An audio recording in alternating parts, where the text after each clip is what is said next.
4, 3, 2, 1.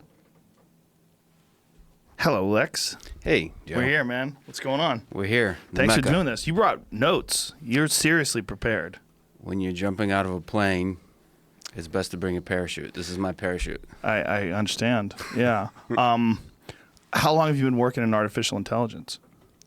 My whole life, I think. Really? So when I was a kid, wanted to become a psychiatrist. I wanted to understand the human mind. I think the human mind is the most beautiful mystery that our entire civilization has taken on exploring through science. I think you look up at the stars and you look at the universe out there. You had Neil deGrasse Tyson here. It's an amazing, beautiful scientific journey that we're taking on and exploring the stars. But the mind, to me, is a bigger mystery and more fascinating. And it's been the thing I've been fascinated by from the very beginning of my life. And just, I think all of human civilization has been wondering, what is inside this thing, the 100 trillion connections that are just firing all the time, somehow making the magic happen to where you and I can look at each other, make words, all the fear, love, life, death that happens is all because of this thing in here. And understanding why is fascinating. And what I early on understood is that one of the best ways, for me at least, to understand the human mind is to try to build it. And that's what artificial intelligence is. It's not enough to sort of, from a psychology perspective, to study, from a psychiatry perspective, to investigate from the outside. The best way to understand is to do. So you mean almost like reverse engineering a brain? There's some stuff, exactly, reverse engineering the brain. There's some stuff that you can't understand until you try to do it. You can hypothesize we're both martial artists from various directions. You can hypothesize about what is the best martial art. But until you get it in the ring, like what the UFC did, and test ideas, is when you first realize that the touch of death that I've seen some YouTube videos on, that you perhaps cannot kill a person with a single touch or your mind or telepathy, that there are certain things that work. Wrestling works, punching works. Okay, can we make it better? Can we create something like a touch of death? Can we figure out how to turn the hips, how to deliver a punch in a way that does do a significant amount of damage? And then at that moment, when you start to try to do it and you face some of the people that are trying to do the same thing, that's the scientific process. And you actually begin to understand what is intelligence. And you begin to also understand how little we understand. It's like Richard Feynman, who I'm dressed after today. Are you? He's a physicist. I'm not sure if you're familiar with him. Yeah. Yeah, he always used to wear this exact thing. So I feel pretty badass wearing it. If you think you know astrophysics, you don't know astrophysics. That's right. Well, he said it about quantum physics, Quantum right? physics, that's right. That's right. So he was a quantum physicist. And he kind of, I remember hearing him talk about that understanding the nature of the universe, of reality, could be like an onion. We don't know. But it could be like an onion to where you think you're studying a layer of an onion, and then you peel it away and there's more. And you keep doing it, and there's an infinite number of layers. With intelligence, there's the same kind of component to where we think we know, we got it, we figured out how to beat the human world champion in chess. We solved intelligence. And then we try the next thing. Wait a minute, Go is really difficult to solve as a game. And then you say, okay, I came up when the game of Go was impossible for artificial intelligence systems to beat, and have now recently have been beaten. Within the last 5 years, right? The last 5 years. There's a lot of technical, fascinating things of why that victory is interesting and important for artificial intelligence. It requires creativity, correct? It does not. No? It just exhibits creativity. Oh. So the technical aspects of why AlphaGo from Google DeepMind, that was the designers and the builders of this system, that was the victor, they did a few very interesting technical things where essentially you develop a neural network. This is this type of artificial intelligence system that looks at a board of Go, has a lot of elements on it, has black and white pieces, and is able to tell you how good is this situation and how can I make it better. And that idea, so chess players can do this. I'm not actually that familiar with the game of Go, so I can speak to, I'm Russian, so chess to us is romanticized. It's a beautiful game. I think that you look at a board and all your previous experiences, all the things you've developed over tons of years of practice and thinking, you get this instinct of what is the right path to follow. And that's exactly what the neural network is doing. And some of the paths it has come up with are surprising to other world champions. So in that sense, it says, well, this thing's exhibiting creativity because it's coming up with solutions that are something that's outside the box, thinking from the perspective of the human. Why do you differentiate between requires creativity and exhibits creativity? I think, one, because we don't really understand what creativity is. So it's almost, it's on the level of concepts such as consciousness. For example, the question which there's a lot of thinking about whether creating something intelligent requires consciousness, requires for us to be actual living beings aware of our own existence. In the same way, does doing something like building an autonomous vehicle, that's the area where I work in, does that require creativity? Does that even require something like consciousness and self-awareness? I mean, I'm sure in LA, there's some degree of creativity required to navigate traffic.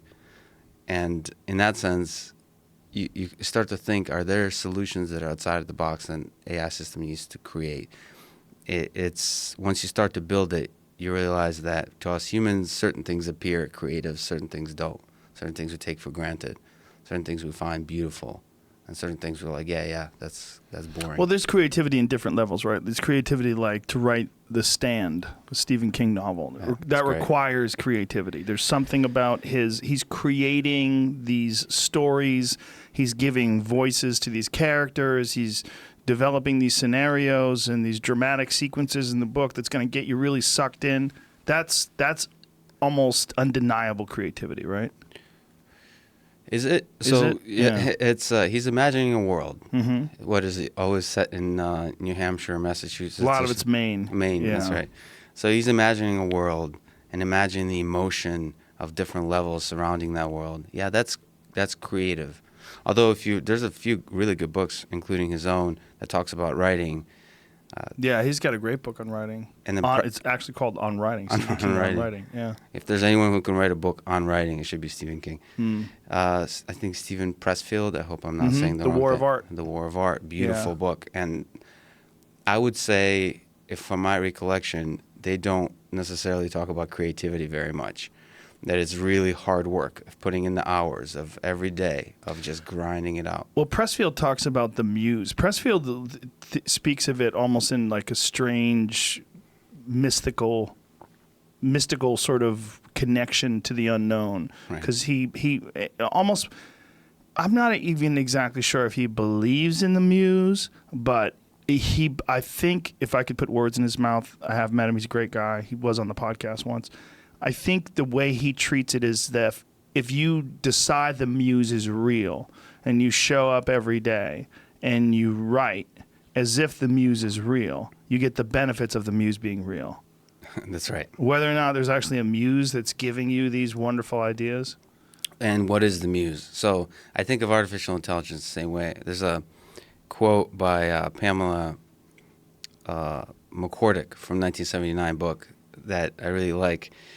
When she talks about the history of artificial intelligence. AI began with an ancient wish to forge the gods. And to me, gods, broadly speaking, or religions, it's kind of like the muse. It represents the limits of possibility, the limits of our imagination. So it's this thing that we don't quite understand. That is the muse. that is God. This us chimps are very narrow in our ability to perceive and understand the world, and there's clearly a much bigger, beautiful, mysterious world out there, and God or the Muse represents that world. And for many people, I think throughout history, and especially in the past sort of 100 years, artificial intelligence has become to represent that a little bit. To the thing which we don't understand and we crave, we're both terrified and we crave in creating this thing that is greater, that is able to understand the world better than us. And that, in that sense, artificial intelligence is the desire to create the Muse, this other, this imaginary thing. And I think one of the beautiful things, if you talk about everybody from Elon Musk to Sam Harris to all the people thinking about this, is that there's a mix of fear of that unknown, of creating that unknown, and an excitement for it. Because there's something in human nature that desires creating that. Because like I said, creating is how you understand. Did you initially study biology? Did you study the actual development of the mind, or what is known about the evolution of the human mind? Of the human mind, yeah. So my path is different, as it's the same for a lot of computer scientists and roboticists, is we ignore biology, neuroscience, the physiology, anatomy of our own bodies. And there's a lot of beliefs now that you should really study biology. You should study neuroscience. You should study your own brain, the actual chemistry, what's happening, what is actually, how are the neurons interconnected, all the different kinds of systems in there. So that is a little bit of a blind spot, or it's a big blind spot. But the problem is, so I started with more philosophy almost. It's where, if you think Sam Harris has, in the last couple of years, has started kind of thinking about artificial intelligence. And he has a background in neuroscience, but he's also a philosopher. And I started there by reading Camus or Nietzsche or Dostoevsky, thinking what is intelligence? What is human morality? Will? So all of these concepts give you the context for which you can then start studying these problems. And then I said, there's a magic that happens when you build a robot that drives around. I mean, you're a father. I'd like to be, but I'm not yet. There's a creation aspect that's wonderful. That's incredible. It's, for me, I don't have any children at the moment, but the act of creating a robot where you programmed it and it moves around and it senses the world is a magical moment. Did you see Alien Covenant? Is a sci-fi movie? Yeah. No. Have you ever seen any of the Alien films? So I grew up in the Soviet Union, where we didn't watch too many movies. So I need to catch up. Well, you should catch up on that one in particular, because a lot of it has to do with artificial intelligence. There's actually a battle between, spoiler alert, two different but identical artificially intelligent synthetic beings that are there to aid the people on the ship. One of them is very creative and one of them is not. And the one that is not has to save them from the one that is. Spoiler alert. I won't tell you who wins. Right. But there's a really fascinating scene at the very beginning of the movie where the creator of this artificially intelligent being is discussing its existence with the being itself. And the being is trying to figure out who made him. And it's this really fascinating moment, and this being winds up being a bit of a problem because it possesses creativity and it has the ability to think for itself, and they found it to be a problem. So they made a different version of it, which was not able to create.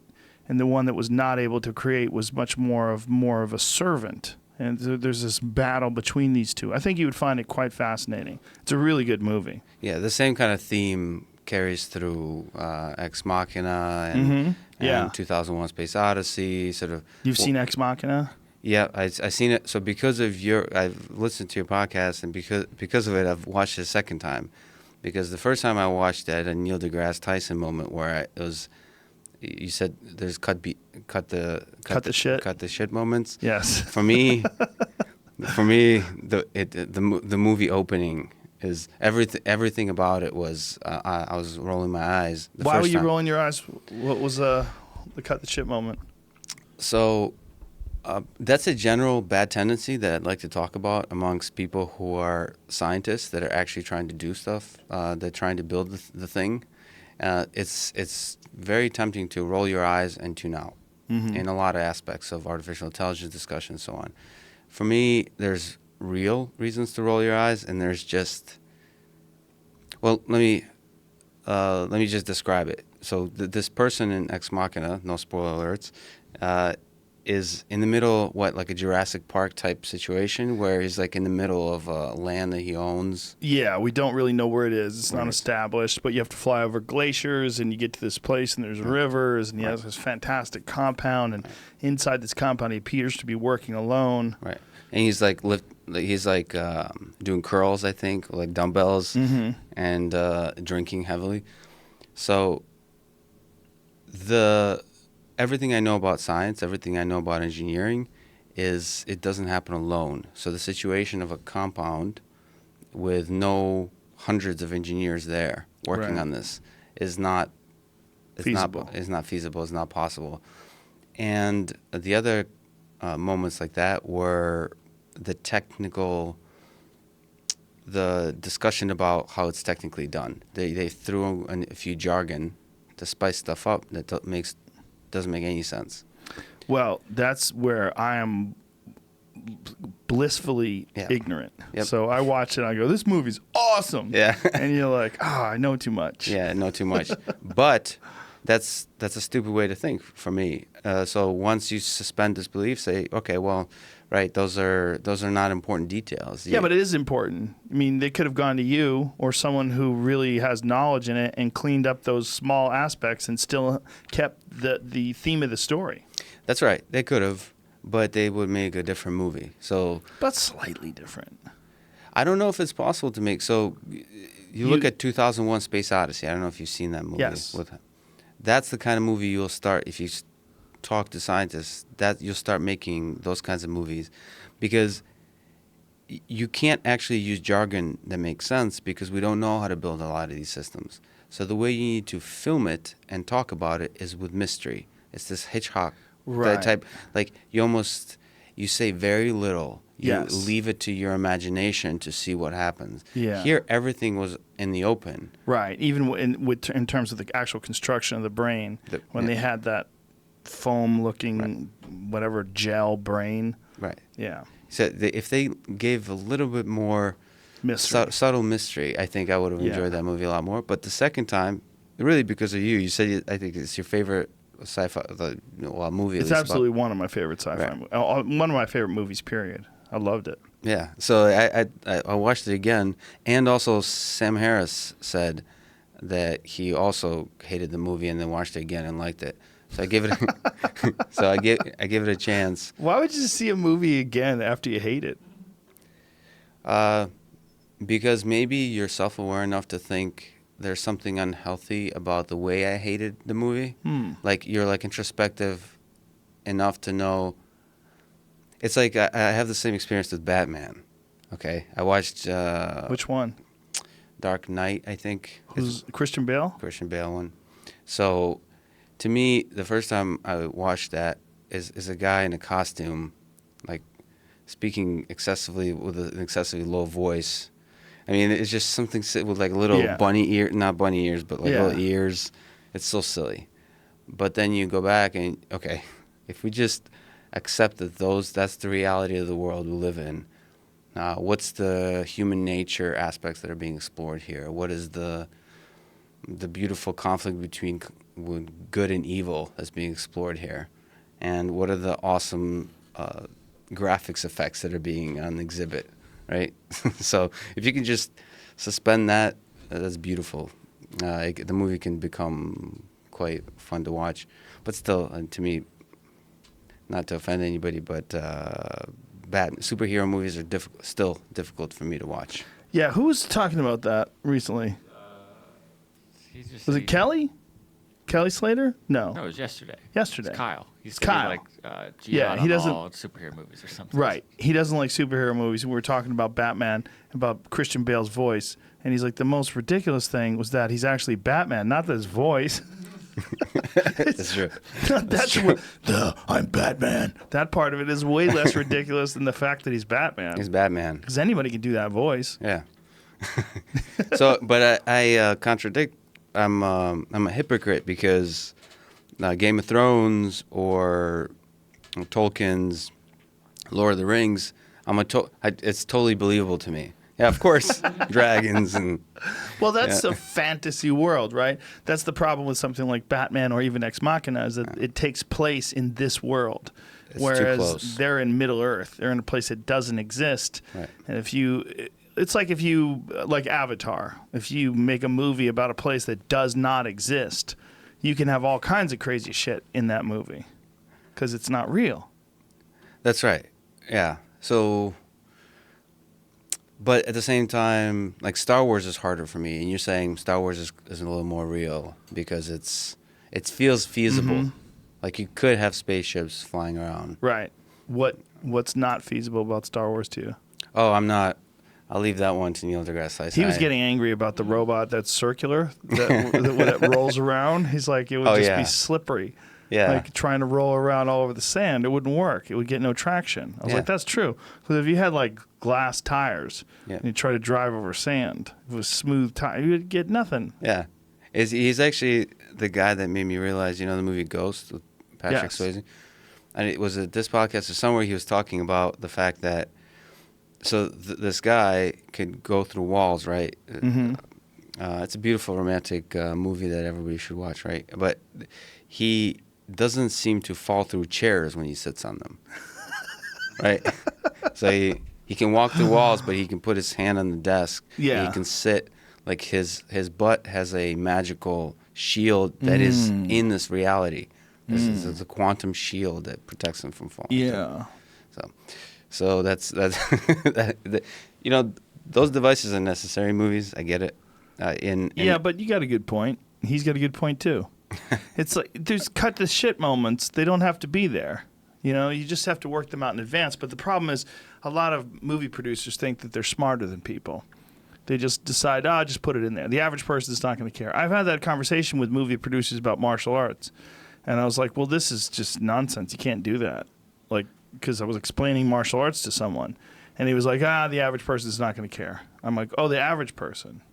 Okay, but you brought me in as a martial arts expert to talk to you about your movie. And I'm telling you right now, this is horseshit. Yeah, I'm a huge believer of Steve Jobs' philosophy where forget the average person discussion because, first of all, the average person will care. Steve Jobs would really push the design of the interior of computers to be beautiful, not just the exterior. Even if you never see it, if you have attention to detail to every aspect of the design, even if it's completely hidden from the actual user in the end, somehow that karma, whatever it is, that like love for everything you do, and that love seeps through the product. And the same, I think, with movies. If you talk about the 2001 Space Odyssey, there's so many details. I think there's probably these groups of people that study every detail of that movie and other Kubrick films. Those little details matter. Somehow they all come together to show how deeply passionate you are about telling the story. Well, Kubrick was a perfect example of that because he would put layer upon layer upon layer of detail into films that people would never even recognize. Right. Like there's a bunch of correlations between the Apollo moon landings and The Shining. There's like people have actually studied it to the point where they think that it's some sort of a confession that Kubrick faked the moon landing. Goes from the little boy having the rocket ship on his sweater to the number of the room that things happen. There's like a bunch of like very bizarre connections in the film that Kubrick unquestionably engineered because he was just a stupid smart man. I mean, he was so goddamn smart that he would do complex mathematics for fun in his spare time. Right. I mean, Kubrick was like a legitimate genius, and he engineered that sort of complexity into his films, where he didn't have cut the shit moments in his movies, not that I can recall. No, not even close. That's Yeah. just very interesting. I mean, but that probably speaks to the reality of Hollywood today, that the cut the shit moments don't affect the bottom line of how much the movie makes. Well, it really depends on the film, right? I mean, the cut the shit moments that Neil deGrasse Tyson found in Gravity, I didn't see because I wasn't aware of what the effects of gravity on a person's hair would be. You know, he saw it and he was like, this is ridiculous. And then there were some things like, why are these space stations so close together? I just let it slide while the movie was playing. But then he went into great detail about how preposterous it would be that those space stations were that close together that you could get to them so quickly. That's with Sandra Bullock and the Yes. good-looking guy. And whatever. George Clooney. George Clooney. Yeah, the right. good-looking guy. So did that pass muster with Neil No. deGrasse Tyson? That movie No, wasn't. he tore it apart. And when he tore it apart, people went crazy. They got so angry at him.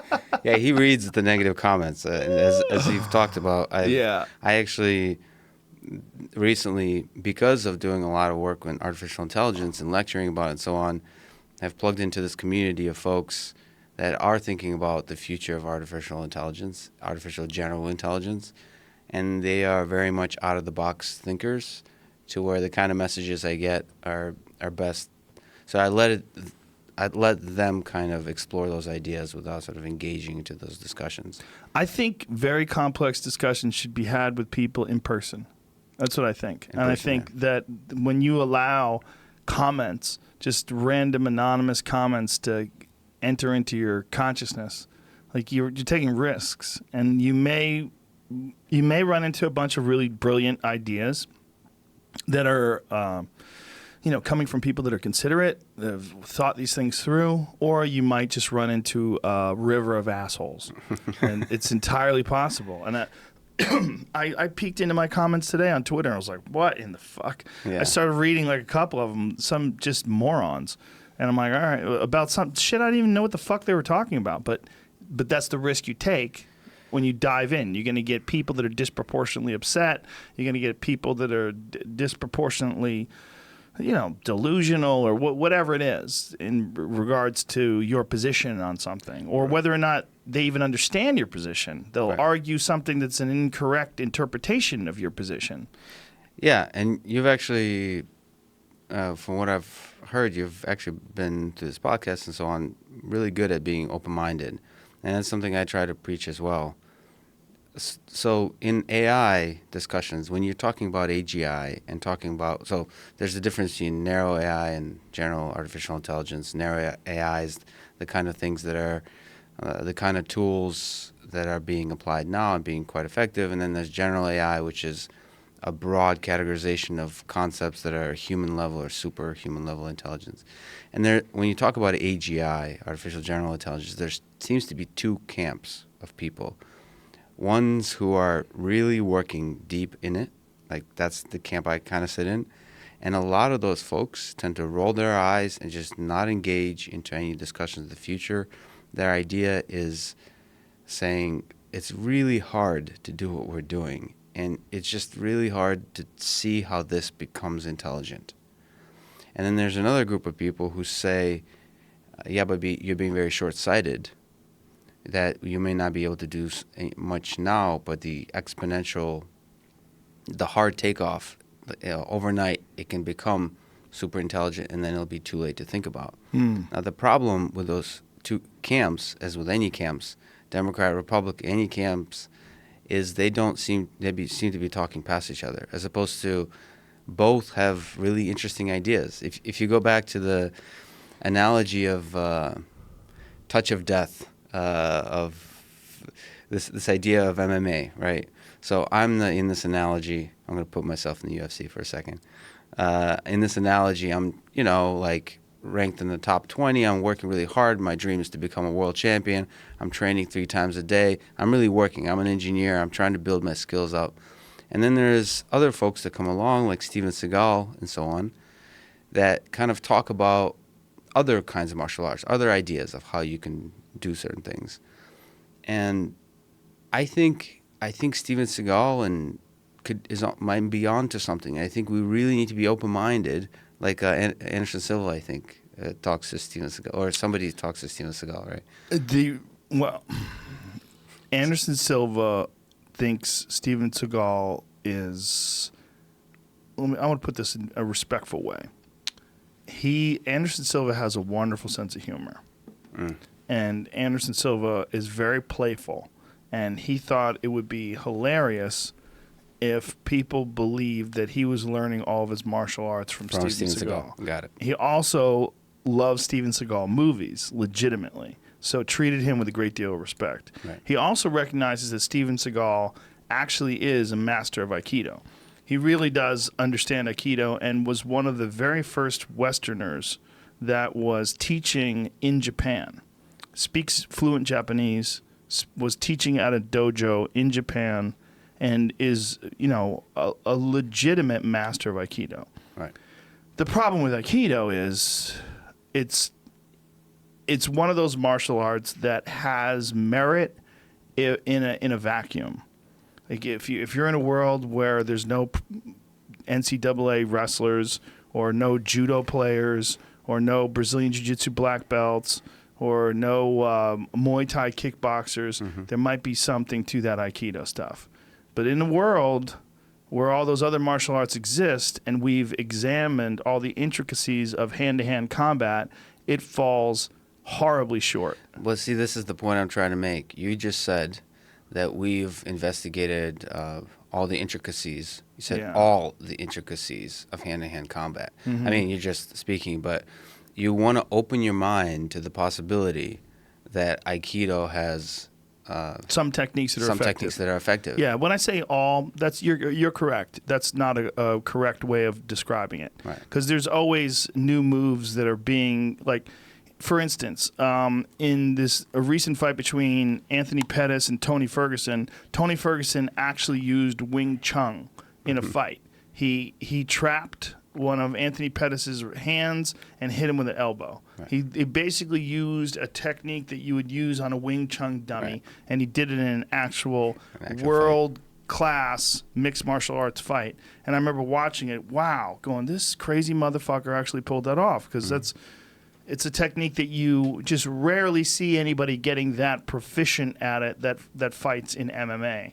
And Ferguson is an extremely creative and open-minded guy, and he figured out a way to make that work in a world-class fight. So, and let me then ask you the question. There's these people who still believe, quite a lot of them, that there is this touch of death, right? It's possible. Do you think it's possible to discover? No. Through this rigorous scientific process that is MMA, that started pretty recently, do you think, not the touch of death, but do you think we can get a 10x improvement in the amount of power the human body can generate in punching? No, certainly not 10x. I think you can get incremental improvements, but it's all based entirely on your frame. Like, if you're a person that has very small hands and narrow shoulders, you're kind of screwed.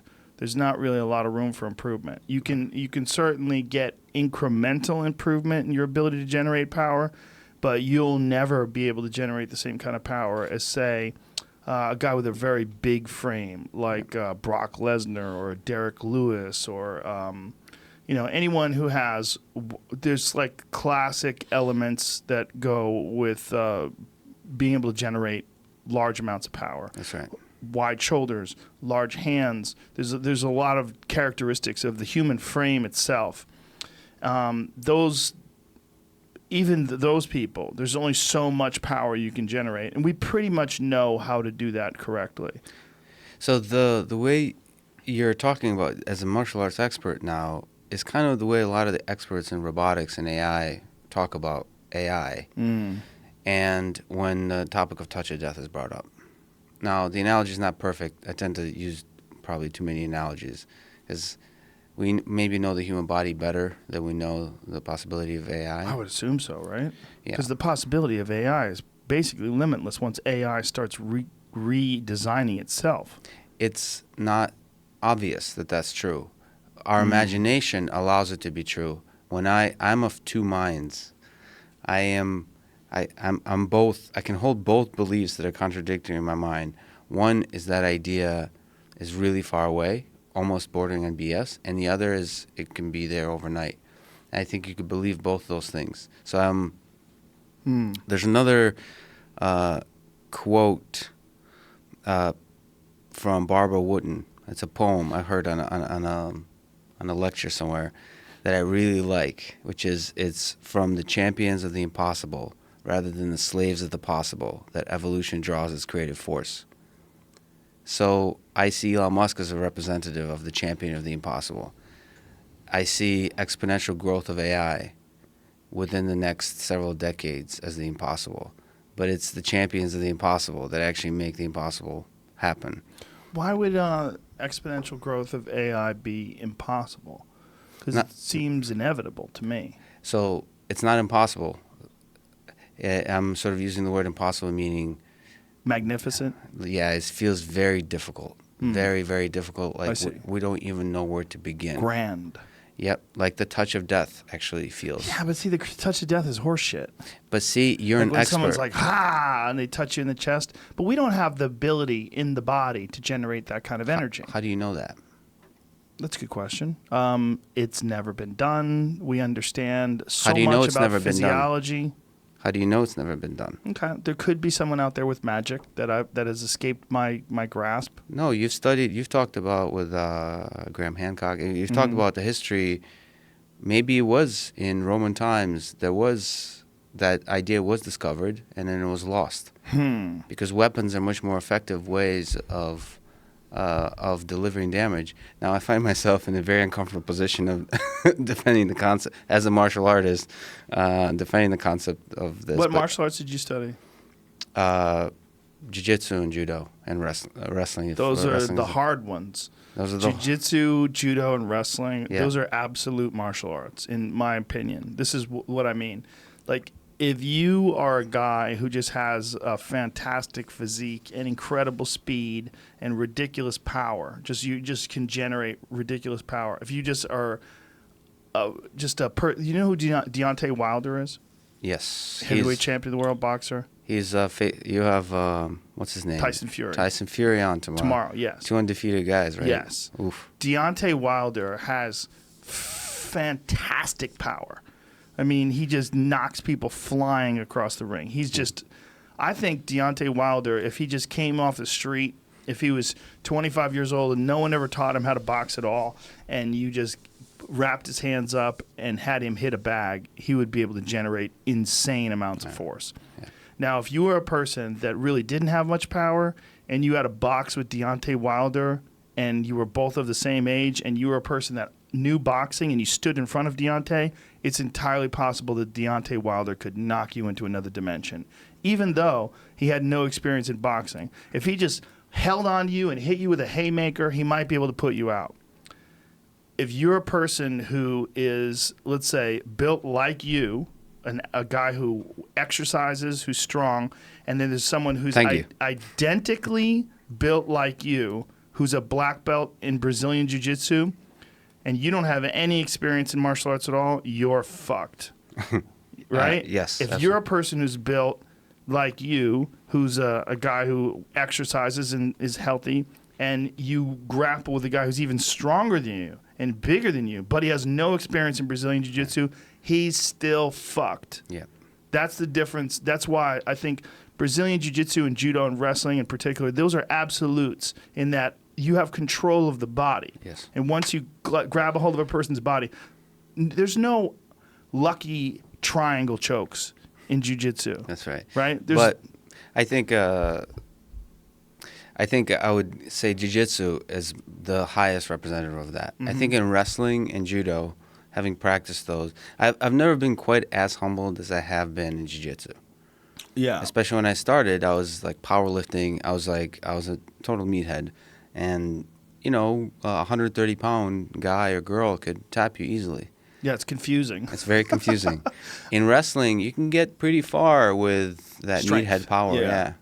And in judo, a little bit less so at its highest levels. If you go to Japan, for example, where the whole dream of judo is to effortlessly throw your opponent. Yeah. But if you go to gyms in America and so on, there is some hard wrestling style gripping and just beating each other up pretty intensely, where we're not talking about beautiful Ichimadas or these beautiful throws. We're talking about some scrapping, some wrestling style. Yeah. Yeah, fighting. no, I see what you're saying. Yeah, my experience with jiu-jitsu was very humbling when I first started out. I had a long background in martial arts and striking, and even wrestled in high school. And then I started taking jiu-jitsu, and a guy who was my size, and I was young at the time, and he was basically close to my age, just mauled me. And he wasn't even a black belt. I think he was a purple belt. He might have been a blue belt. I think he was a purple belt.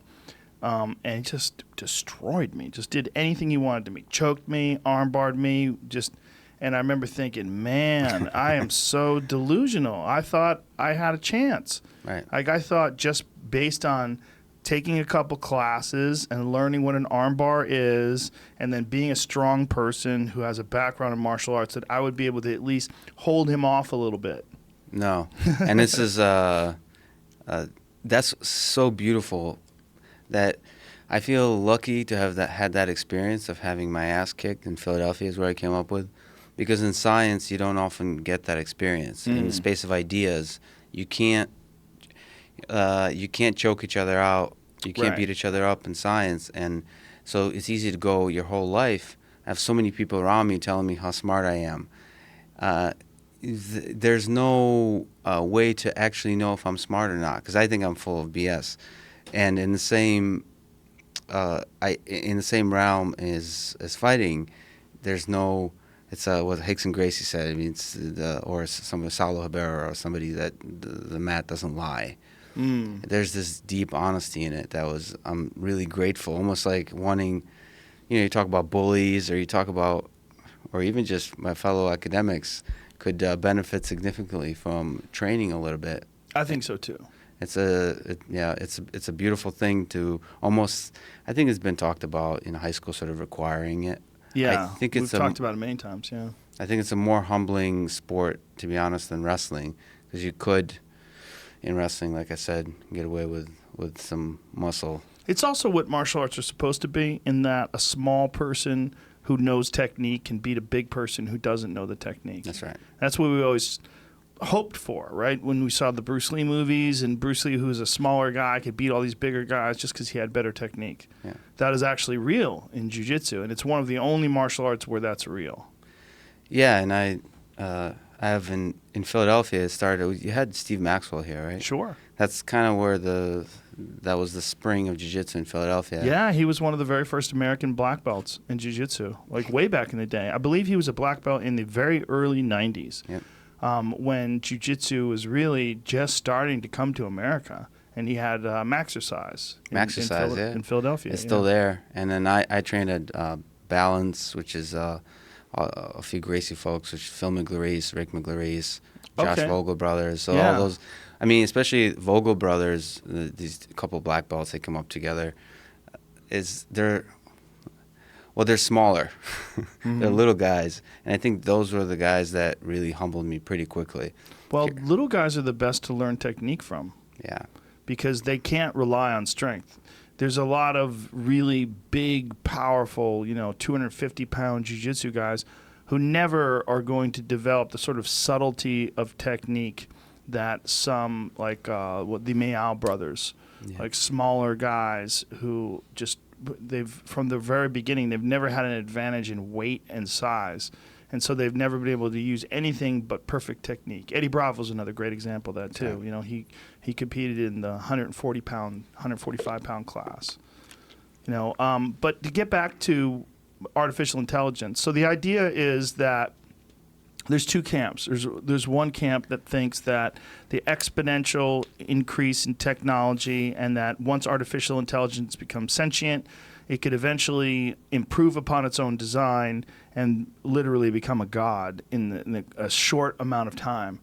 And then there's the other school of thought that thinks that is so far outside of the realm of what is possible today that even the speculation of this eventually taking place is kind of ludicrous to imagine. Right, exactly. And the balance needs to be struck, because I think I'd like to talk about sort of the short-term threats that are there, and that's really important to think about. But the long-term threats, if they come to fruition, will overpower everything, right? That's really important to think about.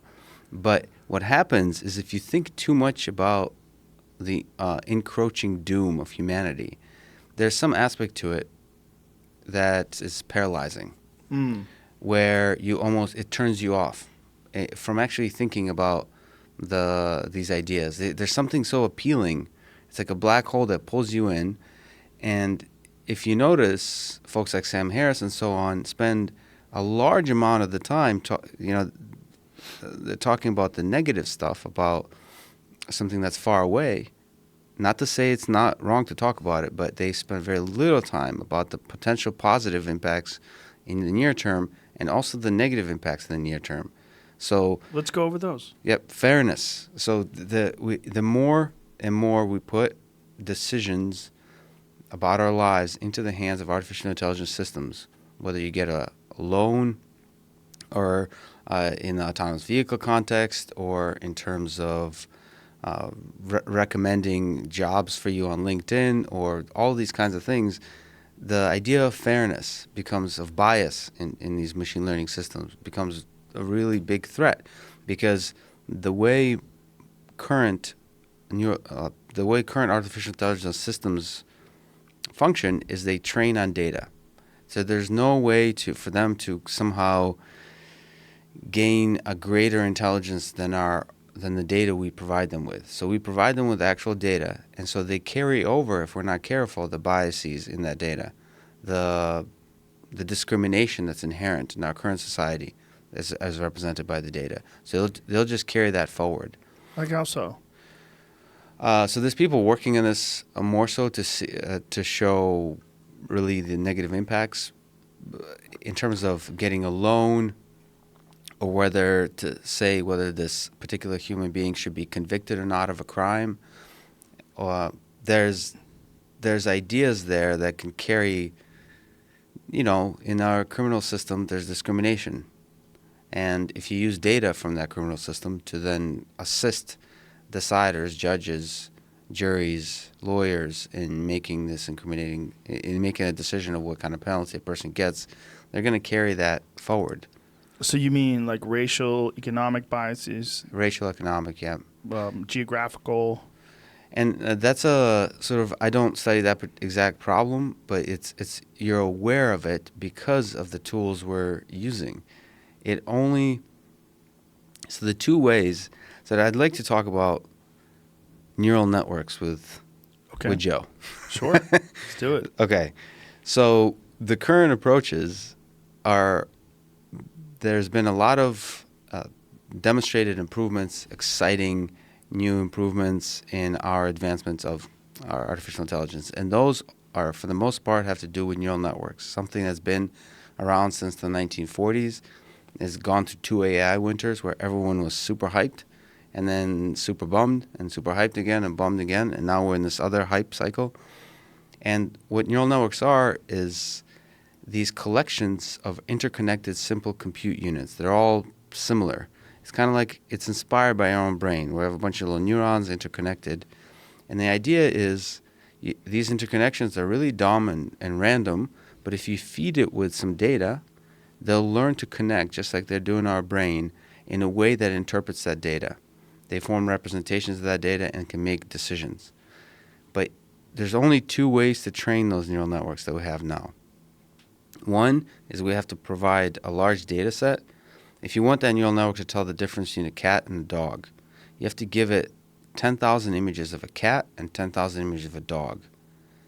You need to give it those images. And who tells you what a picture of a cat and a dog is? It's humans. So it has to be annotated. So as teachers of these artificial intelligence systems, we have to collect this data. We have to invest significant amount of effort and annotate that data, and then we teach neural networks to make that prediction. What's not obvious there is how poor of a method there is to achieve any kind of greater degree of intelligence. You're just not able to get very far besides very specific narrow tasks of cat versus dog, or Should I give this person a loan or not? These kind of simple tasks. I would argue autonomous vehicles are actually beyond the scope of that kind of approach. And then the other realm of where neural networks can be trained is if you can simulate that world. So if the world is simple enough or is conducive to be formalized sufficiently to where you can simulate it. So a game of chess is just, there's rules. A game of Go, there's rules. So you can simulate it. The big exciting thing about Google DeepMind is that they were able to beat the world champion by doing something called competitive self-play, which is they have two systems play against each other. They don't need the human. They play against each other. But that only works, and that's a beautiful idea and super powerful and really interesting and surprising, but that only works on things like games and simulation. So now if I wanted to, sorry to be going to analogies of like UFC, for example. If I wanted to train a system to become the world champion, beat, what's his name, Nurmagomedov, right? I could play the UFC game. I could create two neural networks that use competitive self-play to play in that virtual world. And they could become state-of-the-art, the best fighter ever in that game. But transferring that to the physical world, we don't know how to do that. We don't know how to teach systems to do stuff in the real world. So some of the stuff that freaks you out often is Boston Dynamics robots. Ugh. Yeah. Every day I go to the Instagram page and I just go, what the fuck are you guys doing? So engineering our demise. Mark Raber, CEO, who spoke at the class I taught, he calls himself a bad boy of robotics. So he's having a little fun with it. He should definitely stop doing that. Don't call yourself a bad boy of anything. That's true. How old is he? Okay, he's one of the greatest roboticists of our generation. That's great. So, That's wonderful. Okay. However, you just can't call yourself a... Don't call yourself a bad boy, bro. Okay, so you... So you're not the bad boy of MMA? Definitely not. Okay, all right. But... I'm not even the bad man. Bad man? But definitely not a bad boy. Okay. It's so silly. Yeah, those robots are actually functioning in the physical world. That's what I'm talking about. Mm-hmm. And they are using something called, was I think coined, I don't know, 70s or 80s, the term good old-fashioned AI, meaning there is nothing like going on that you would consider artificially intelligent, which is usually connected to learning. So these systems aren't learning. It's not like you dropped a puppy into the world and it kind of stumbles around and figures stuff out and it learns, gets better and better and better and better. That's the scary part. That's the imagination. That's what we imagine is we put something in this world. At first it's like harmless and falls all over the place, and all of a sudden it figures something out, and like Elon Musk says, it travels faster than whatever than you can only see with probe lights. There's no learning component there. This is just purely... There's hydraulics and electric motors, and there is 20 to 30 degrees of freedom, and it's doing hard-coded control algorithms to control the task of how do you move efficiently through space. Mm-hmm. So this is the task roboticists work on. A really, really hard problem is taking robotic manipulation, taking arm, grabbing a water bottle, and lifting it. Super hard, somewhat unsolved to this point. And learning to do that, we really don't know how to do that.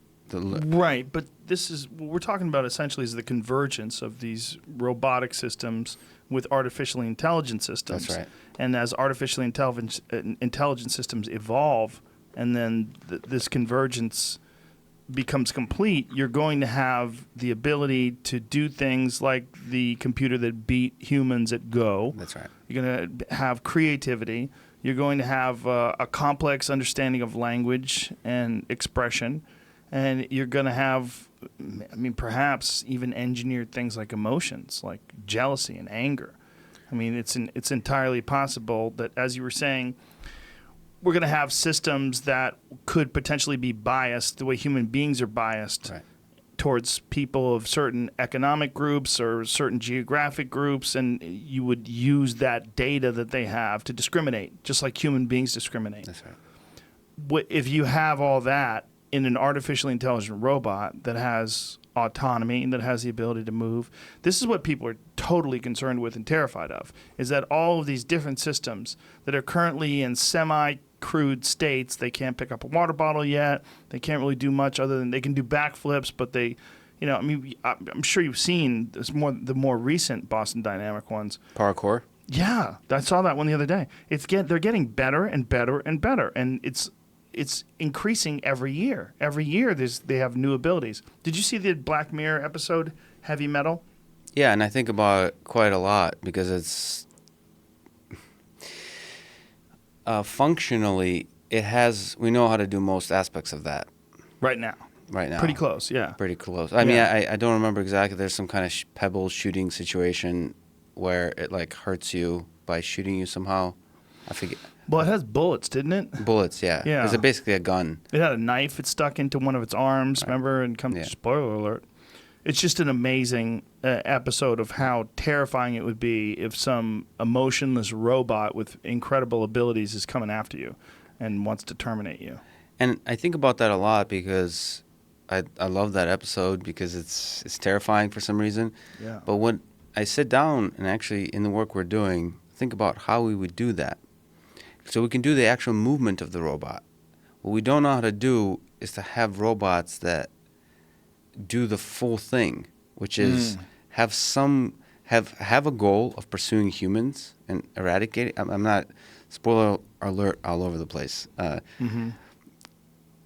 think the goal of eradicating humans, so assuming their values are not aligned somehow, that's one. We don't know how to do that.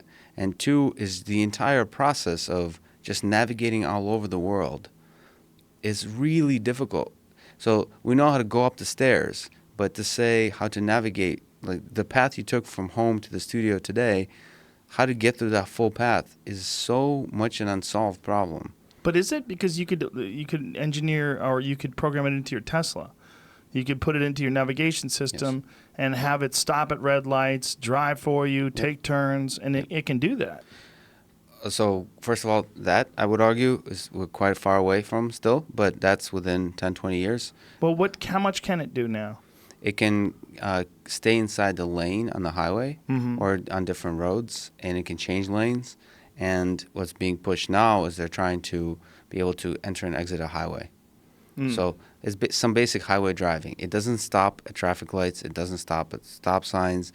And it doesn't interact with the complex, irrational human beings, pedestrians, cyclists, cars. This is the onion I talked about. Is we first, in 2005, the DARPA Grand Challenge, DARPA organized this challenge in the desert. It says, let's go across the desert. Let's see if we can build an autonomous vehicle that goes across the desert. 2004, they did the first one, and everybody failed.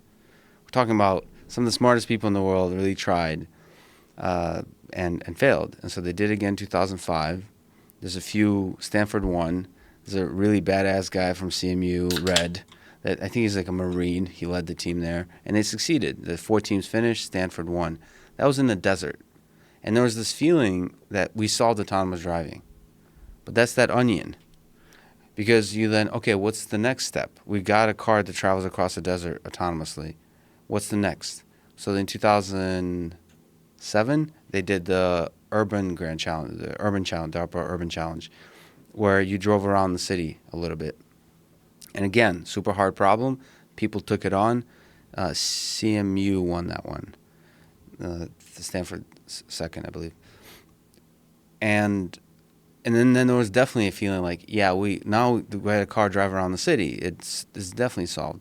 The problem is those cars were traveling super slow, first of all, and second of all, there's no pedestrians. It wasn't a real city. It was an artificial. It's just basically having to stop at different signs. Again, one other layer of the onion. And you say, okay, when we actually have to put this car in a city like LA, how are we going to make this work? Because if there's no cars in the street and no pedestrians in the street, driving around is still hard. but doable, and I think solvable in the next 5 years. When you put pedestrians, everybody jaywalks. If Mm. if you put human beings into this interaction, it becomes much, much harder.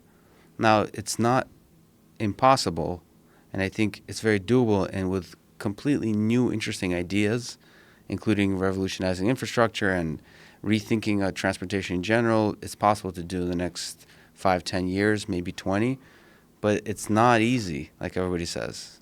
And But does anybody say it's easy? yeah, there's a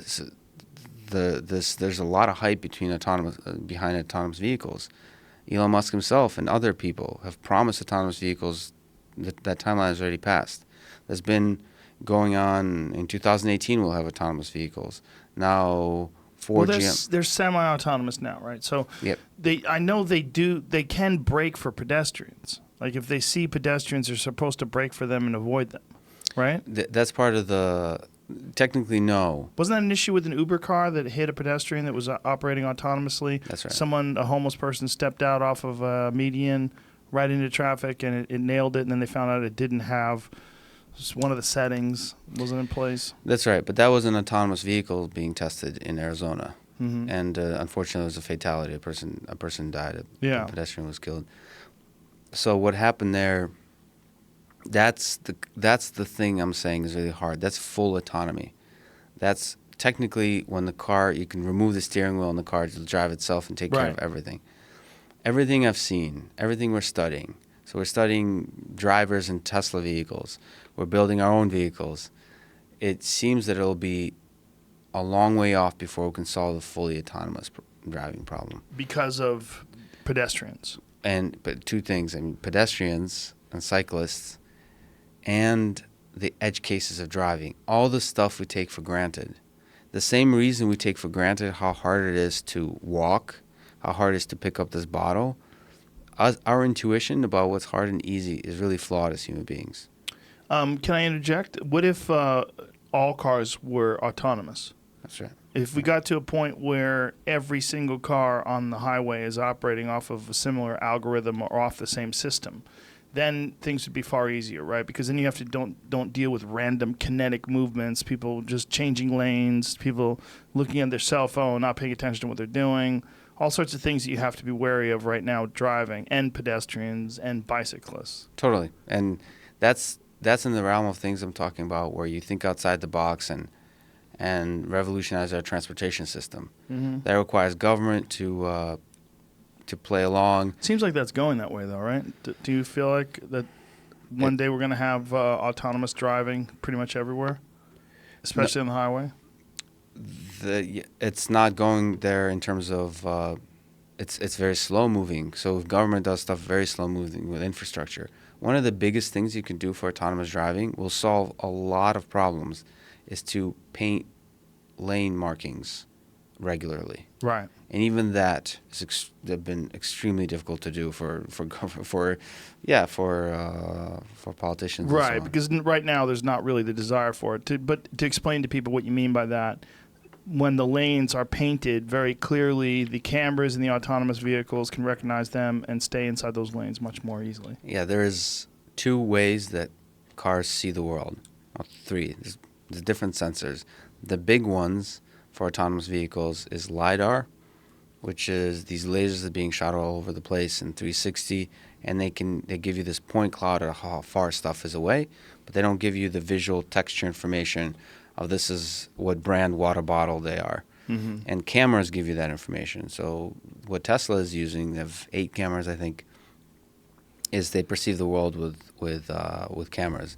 And those two things require different things from the infrastructure, those two sensors. Cameras see the world the same as our human eyes see the world. So they need lane markings, they need infrastructure to be really nicely visible, traffic lights to be visible. So the same kind of things us humans like to have is the cameras like to have. And lane marking is a big one. The other, there's a lot of interesting infrastructure improvements that can happen, like traffic lights. Our traffic lights are super dumb right now. They sense nothing about the world, about the density of pedestrians, about the approaching cars. If traffic lights can communicate with the car, which it makes perfect sense. It's right there. There's no size limitations. It can have a computer inside of it. You can coordinate different things in terms of the same pedestrian kind of problem. Well, we have sensors now in streets, so when you pull up to certain lights, especially at night, Yep. The light will be red. You pull up, it instantaneously turns green because it recognizes that you've stepped over or driven over a sensor. That's right. So that's a step in the right direction, but that's really sort of Crude. 20 years, 30 years ago technology. Mm. So you want to have something like the power of a smartphone inside every traffic light.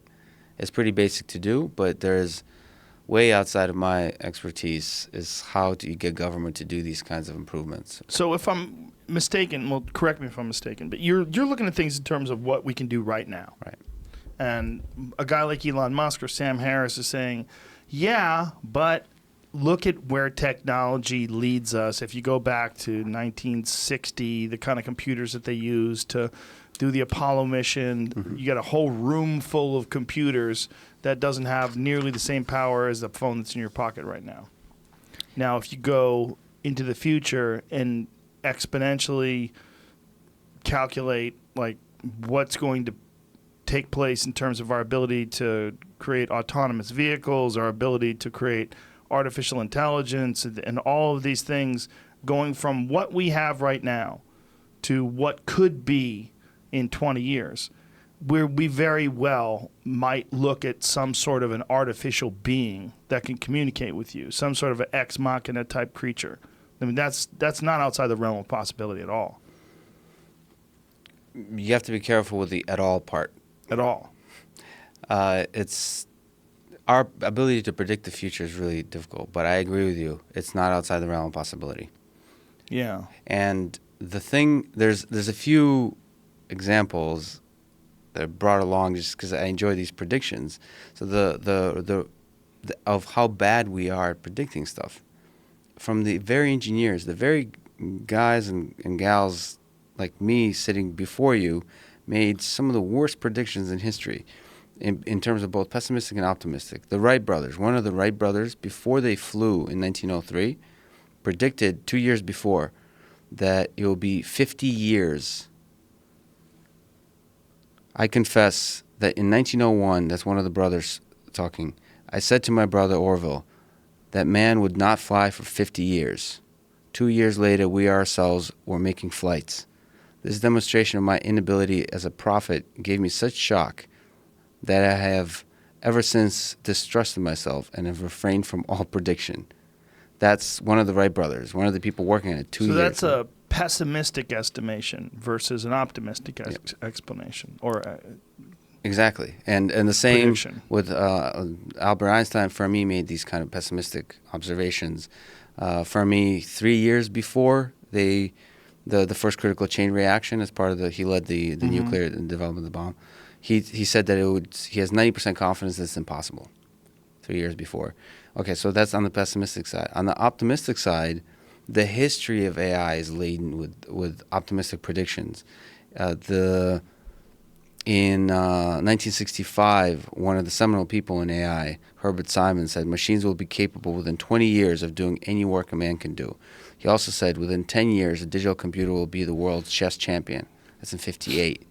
And we didn't do that until 90-something, 98, so 40 years Yeah, later. but that's one person, right? I mean, Right. it's a guy taking a stab in the dark based on what data? I mean, what's he basing this off of?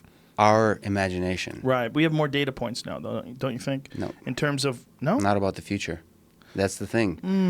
Not about the future, but about what's possible right now. Right. And if you look at the past is a really bad predictor of the future. If you look at the past, what we've done, the immense advancement of technology has given us, in many ways, optimism about what's possible. Right. But exactly what is possible, we're not good at. So I am much more confident that the world will look very fascinatingly different in the future. Whether AI will be part of that world is unclear. It could be we will all live in a virtual reality world. For example, one of the things I'm really think about is, to me, a really dumb AI on 1 billion smartphones is potentially more impactful than a super intelligent AI on one smartphone. The fact that everybody now has smartphones, this kind of access to information, the way we communicate, the globalization of everything, the potential impact there of just even subtle improvements in AI could be could completely change the fabric of our society in a way where these discussions about an ex machina type lady walking around will be silly, because we'll all be either living on Mars or living in virtual reality, or there's so many exciting possibilities. Right. And what I believe in is we have to think about them, we have to talk about them. Technology is always the source of danger, of risk. All of the biggest things that threatened our civilization at the small and large scale, all are connected to misuse of technology we develop. And at the same time, it's that very technology that will empower us and save us. So there's Max Tegmark, brilliant guy, Life 3.0. I recommend people read his book on the artificial general intelligence. He talks about the race, that there's a race that can't be stopped. One is the development of technology, and the other is the development of our wisdom of how to stop or how to control the technology. And it's this kind of race. And our wisdom is always like one step behind. And then that's why we need to invest in it and keep always thinking about new ideas. So right now we're talking about AI. We don't know what it's going to look like in 5 years. We have to keep thinking about it. We have to, through simulation, explore different ideas. Through conferences, have debates, come up with different approaches of how to solve particular problems, like I said, with bias, or how to solve deep fakes, where you can make Donald Trump or former President Obama say anything, or you can have Facebook advertisement, hyper-targeted advertisements. How we can deal with those situations and constantly have this race of wisdom versus the development of technology, but not to sit and think, well, look at the development of technology. Imagine what it could do in 50 years, and we're all screwed. Because that's important to sort of be nervous about it in that way, but it's not conducive to what do we do about it. And the people that know what to do about it are the people trying to build this technology, building this future one step at a time. What do you mean by know what to do about it? Because let's put it in terms of Elon Musk. Right. Like Elon Musk is terrified of artificial intelligence because he thinks by the time it becomes sentient, it'll be too late. It'll be smarter than us, and we'll have essentially created our successors. Yes. And let me quote Joe Rogan and say that's just one guy. Yeah. Well, Sam Harris thinks the same thing.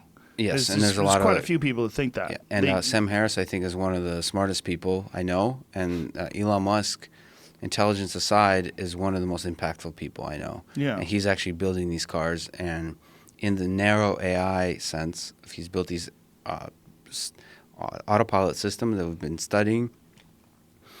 The way that system works is incredible. It was very surprising to me on many levels. It's an incredible demonstration of what AI can do in a positive way in the world. So people can disagree. I'm not sure the functional value of his fear about the possibility of this future. Well, if he's correct, there's functional value in hitting the brakes before this takes place. To be a person who's standing on top of the rocks with a light to warn the boats, hey, there's a rock here. Like, you pay attention to where we're going because there's perils ahead. I think that's what he's saying. That's and right. I don't think there's anything wrong with saying that. And I think there's plenty of room for people saying what he's saying and people saying what you're saying. I think what would hurt us is if we tried to silence either voice.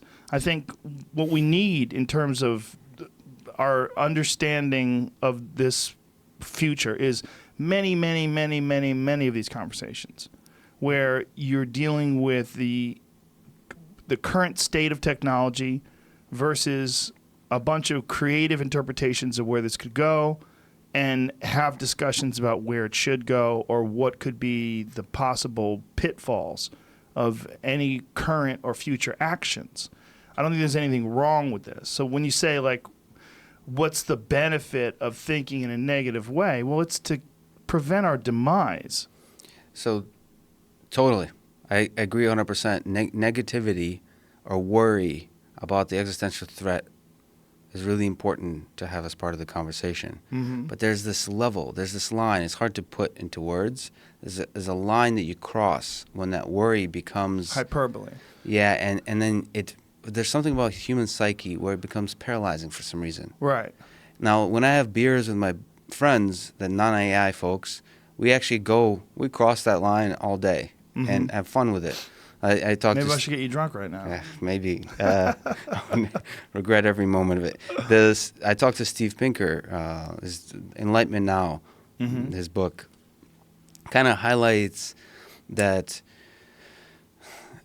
kind of that he's totally doesn't find that appealing because that's crossing all realms of rationality and reason. When you say that appealing, what do you mean? Crossing the line into what will happen in 50 years. What could happen. What could happen. He doesn't find that appealing.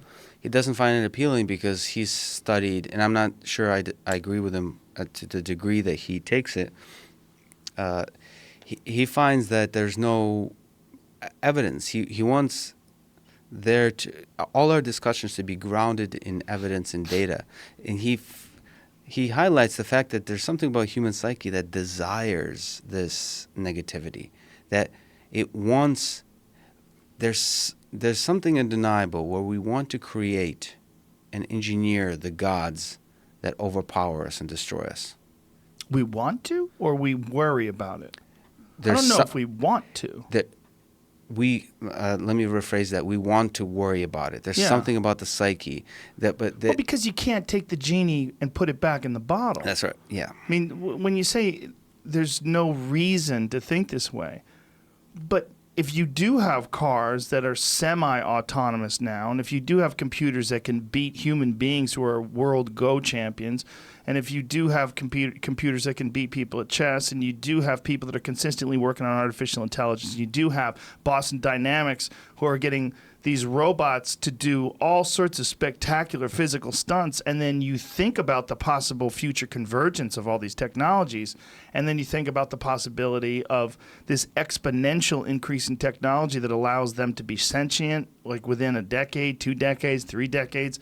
What more evidence do you need? You're seeing all the building blocks of a potential successor being laid out in front of you, and you're seeing what we do with every single aspect of technology. We constantly and consistently improve and innovate, right? With everything, whether it's computers or cars or anything. Everything today is better than everything that was 20 years ago. So if you looked at artificial intelligence, which does exist to a certain extent, and you look at what it could potentially be 30, 40, 50 years from now, whatever it is, why wouldn't you look at all these data points and say, hey, this could go bad? I mean, it could go great, but it could also go bad. I do not want to be mistaken as the person who's not the champion of the impossible. I agree with you completely. I don't think it's impossible. I don't think it's impossible at all. I think it's inevitable. I think it is inevitable, yes. It's the Sam Harris argument. If superintelligence is nothing more than information processing, same as the argument of the simulation, that we're living in a simulation. It's very difficult to argue against the fact that we're living in a simulation. The question is when and what the world would look like. Right. So it's, like I said, a race, and it's difficult. You have to balance those two minds. I agree with you totally. And I disagree with my fellow robotics folks who don't want to think about it at all. Of course they don't. They want to buy new houses. Yeah. They got a lot of money invested in this adventure. They want to keep the party rolling. They don't want to pull the brakes. Hey, everybody, pull the cords out of the walls. We got to stop.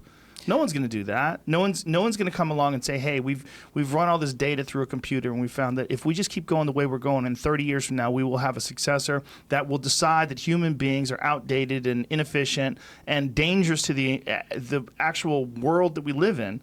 and we're going to start wiping them out. But that's not. It's not. a It doesn't beautiful exist argument. right now. It doesn't exist right now. But if that did happen, if someone did come to the UN and had this multi-stage presentation with data that showed that if we continue on the path we have 7 years before artificial intelligence decides to eliminate human beings based on these data points. What do they do? What do the Boston Dynamics people do? Well, I'm building a house in Cambridge. What are you talking about, man? I'm not going anywhere. Come on, I just bought a new Tesla. I need to finance this thing. Hey, I got credit card bills. I got student loans I'm still paying off. Like what? How do you stop people from doing what they do for a living? How do you say that, hey, I know that you would like to look at the future with rose-colored glasses on, but there's a real potential pitfall that could be the extermination of the human species. Right. And obviously, I'm going way far with this. Yeah, I like it. I think every one of us trying to build these systems are similar in sound to the way you were talking about the touch of death. In that my dream, and the dream of many roboticists, is to create intelligent systems that will improve our lives. And working really hard at it, not for a house in Cambridge, not for $1 billion for selling a startup paycheck. We love this stuff. Some of you. Sure. Obviously, the motivations are different for every single human being that's involved in every endeavor. So, and we're trying really hard to build these systems, and it's really hard. Mm-hmm. So whenever the question is, well, this is going to look at historically, it's going to take off. It can potentially take off any moment. It's very difficult to really be cognizant as an engineer about how it takes off, because you're trying to make it take off in a positive direction, and you're failing. Everybody is failing. It's been really hard. And so you have to acknowledge that that overnight some Elon Musk type character might come along, and people with this boring company or with SpaceX, people didn't think anybody but NASA could do what Elon Musk is doing, and he's doing it. It's hard to think about that too much. You have to do that, but the reality is we're trying to create these super intelligent beings. Sure, but isn't the reality also that we have done things in the past because we were trying to do it, and then we realized that these have horrific consequences for the human race, like Oppenheimer and the Manhattan Project. When he said, "I am death, destroyer of worlds," when he was quoting the Bhagavad Gita, when he's detonating the first nuclear bomb and realizing what he's done. Just because something's possible to do doesn't necessarily mean it's a good idea for human beings to do it. Now, we haven't destroyed the world with Oppenheimer's discovery, and through the work of the Manhattan Project, we've managed to somehow or another keep the lid on this shit for the last 60. Which is incredible. It's crazy, right?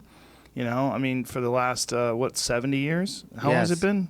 70 sounds right. 10,000, 20,000 nukes all over the world right now. It's crazy. We literally could kill everything on the planet. And somehow we don't. Not. Somehow, in some amazing way, we have not. But that doesn't mean that's a very short amount of time in relation to the actual lifespan of the Earth itself, and certainly in terms of the time human history's been around.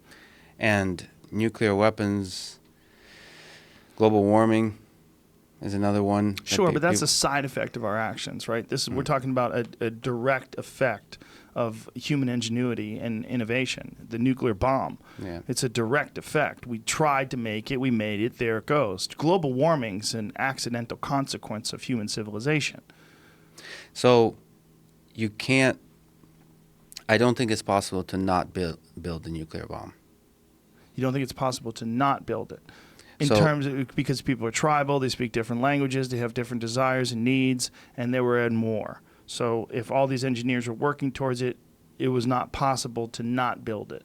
Yep. And like I said, there's something about us chimps in a large collective where we are born and pushed forward towards progress of technology. You cannot stop the progress of technology.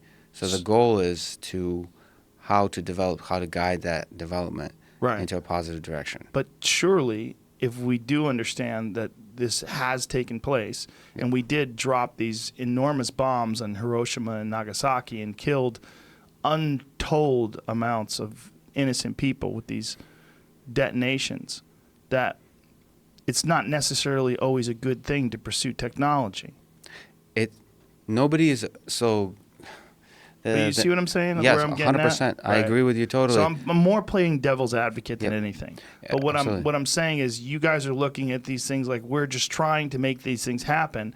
And what I think people like Elon Musk and Sam Harris and a bunch of others that are gravely concerned about the potential for AI are saying is, I understand what you're doing, but you've got to understand the other side of it. You've got to understand that there are people out there that are terrified that if you do extrapolate, if you do take this our relentless thirst for innovation and keep going with it, when you look at what we can do, what human beings can do so far in our crude manner of 2018, with all the amazing things they've been able to accomplish, it's entirely possible that we might be creating our successors. This is not outside the realm of possibility. And all of our biological limitations might be, we might figure out a better way. And this better way might be some sort of an artificial creature.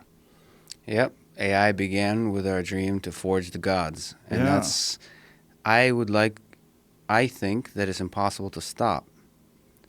Well, it's not progress. impossible to stop if you go Ted Kaczynski and kill all the people. I mean, that's what Ted Kaczynski anticipated. You know, the Unabomber, do you know the whole story behind him? No, what was he trying to stop? Whew, he's a fascinating cat. Here's what's fascinating. There's a bunch of fascinating things about him. But one of the more fascinating things about him, he was involved in the Harvard LSD studies. Right. So they were nuking that dude's brain with acid. And then he goes to Berkeley, becomes a professor, takes all his money from teaching and just makes a cabin in the woods and decides to kill people that are involved in the creation of technology because he thinks technology is eventually going to kill off all the people. So he becomes crazy and schizophrenic, and who knows what the fuck is wrong with him, and whether or not this would have taken place inevitably or whether this was a direct result of his being literally like drowned in LSD. We don't even know how much they gave him or what the experiment entailed or how many other people's got their brain torched during these experiments. But we do know for a fact that Ted Kaczynski was a part of the Harvard LSD studies. And we do know that he went and did move to the woods and write his manifesto and start blowing up people that were involved in technology. And the basic thesis of his manifesto that perhaps LSD opened his eyes to is that technology is going to kill all humans. Yeah. And so we should... It was going to be the end of the human race, I believe. Human race. So the See, solution... you know what is that what he said? You looking it up? The Industrial Revolution and its consequences have been a disaster for the human race. Yeah, he extrapolated. He was looking at where we're going and these people that were responsible for innovation, and he was saying they're doing this with no regard for the consequences on the human race. And he thought the way to stop that was to kill people. Obviously, he's fucking demented. But this is, I mean, he literally was saying what we're saying right now. You keep going, we're fucked. So the Industrial Revolution, we'll have to think about that. It's a really important message coming from the wrong guy, but It's a great way to put it. Where is all of this taking us? Yeah, where is it taking us? So I guess my underlying assumption is the current capitalist structure of society, that we always want a new iPhone. You said one of the best reviewers on yesterday that always talks about the Marcus. Marcus, yeah. We always, myself too, Pixel 3. I have a Pixel 2. I'm thinking, man, maybe I need a Pixel 3. Maybe you do. I don't know, better camera. You know, that whatever that is, that fire that wants more, better. Mm-hmm. I just don't think it's possible to stop. And the best thing we can do is to explore ways to guide it towards safety where it helps us. When you say it's not possible to stop, you mean collectively as an organism, like the human race, that it's a tendency that's just built in? It's certainly possible to stop as an individual.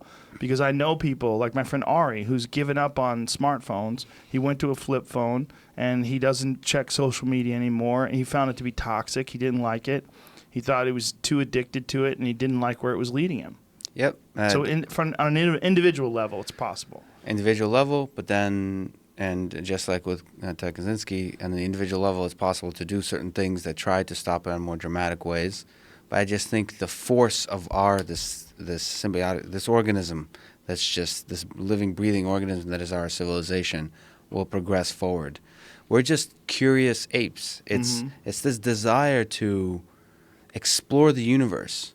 Why? Why do Right. we want to do these things? Why do we look up and we want to travel? And it's not, I don't think it's sort of, we're trying to optimize for survival. In fact, I don't think most of us would want to be immortal. I think it's like Neil deGrasse Tyson talks about. The fact that we're mortal, the fact that one day we'll die is one of the things that gives life meaning. And sort of trying to worry and trying to sort of say, wait a minute, where is this going? As opposed to riding the wave and riding the wave of forward progress. I mean, it's one of the things, he gets quite a bit of, ironically, hate for it, Steve Pinker, but he really describes in data how our world is getting better and better. Well, he just gets hate from people that don't want to admit that there's a trend towards things getting better because they feel like then people will ignore all the bad things that are happening right now and all the injustices, which I think is a very short-sighted thing, but I think it's because of their own biases and the perspective that they're trying to establish and push. Instead of looking at things objectively and looking at the data and say, I see where you're going, it doesn't discount the fact that there's injustice in the world and crime and violence and all sorts of terrible things happen to people that are good people on a daily basis. But what he's saying is just look at the actual trend of civilization in the human species itself. And there's an undeniable trend towards peace. Slowly but surely working towards peace. And way safer today than it was 1,000 years ago. It is.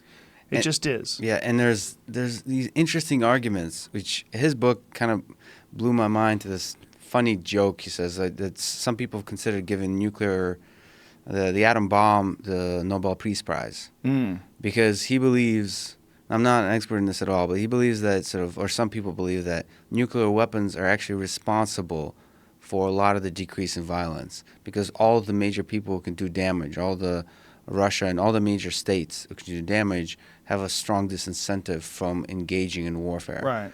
And so these are the kinds of things you don't, I guess, anticipate. And so I think it's very difficult to stop that forward progress, but we have to really worry and think about, okay, how do we avoid the list of things that we worry about? So one of the things that people really worry about is the control problem. Is basically AI becoming not necessarily super intelligent, but super powerful. We put too much of our lives into it. That's where Elon Musk and others, they want to provide regulation of some sort, saying, wait a minute, you have to put some bars on what this thing can do from a government perspective, from a company perspective. Right, but how could you stop rogue states from doing that? How could you? Why would China listen to us? Why would Russia listen to us? Why would other countries that are capable of doing this and maybe don't have the same sort of power that the United States has, and they would like to establish that kind of power? Why wouldn't they just take the cap off? In a philosophical, high-level sense, there's no reason. Right. But if you engineer it in, so we do this thing with autonomous vehicles called arguing machines. We have multiple AI systems argue against each other. So it's possible that you have some AI systems over supervising other AI systems. So have in our nation, there's a Congress arguing blue and red states being represented, and there's this discourse going on, debate, and have AI systems like that too. It doesn't necessarily need to be one super powerful thing. It could be AI supervising each other. So there's interesting ideas there to play with, because ultimately, what are these artificial intelligence systems doing? We humans place power into their hands first. In order for them to run away with it, we need to put power into their hands. So we have to figure out how we put that power in initially so it doesn't run away, and how supervision can happen. Right, but this is us, right? You're talking about rational people. What about other people? Why would they engineer limitations into their artificial intelligence, and what incentive would they have to do that, to somehow or another limit their artificial intelligence to keep it from having as much power as ours? Yeah. There's really not a lot of incentive on their side, especially if there's some sort of competitive advantage for their artificial intelligence to be more ruthless, more sentient, more autonomous. I mean, it seems like once the genie's out of the bottle, it's going to be very hard. I have a theory and this is a very bizarre theory, but I've been running with this for quite a few years now. I think human beings are some sort of a caterpillar. And I think we're creating a cocoon, and through that cocoon, we're going to give birth to a butterfly. And then we're going to become something. And I think whether we're going to have some sort of a symbiotic connection to these electronic things where they're going to replace our parts, our failing parts, with far superior parts until we're not really a person anymore. Like, what was that Scarlett Johansson movie? The Ghost in the Shell? I tried to watch part of it. It's pretty stupid. But she's hot as fuck, so it kept my attention for a little bit. But in that, they took her brain and put it in this artificial body that was like, had superpowers. And they basically replaced everything about her that wasn't her consciousness with these artificial parts. Like all of her frame, everything was just some new thing that was far superior. And she had these abilities that no human being will ever have. I really wonder why we have this insatiable thirst. Why can't, if we're so logical and so thoughtful in some ways, why can't we be that way when it comes to materialism? Well, I think one of the reasons why is because materialism is the main engine that pushes innovation. If it wasn't for people's desire to get the newest, latest, and greatest thing, what would fund these new TVs, cell phones, computers? Why do you really need a new laptop every year? Is it because of engineered obsolescence where the laptop dies off and you have to get a new one because they fucked you and they built a shitty machine that's designed to die so you buy a new one? You really like iPhones, don't you? Well, it's not even iPhones, a laptop. Yeah. Well, is it because you just see the number 2.6 gigahertz is better than 2.4. Oh, it's the new one. It has a 12 megapixel webcam instead of an 8. And for whatever reason, we have this desire to get those new things.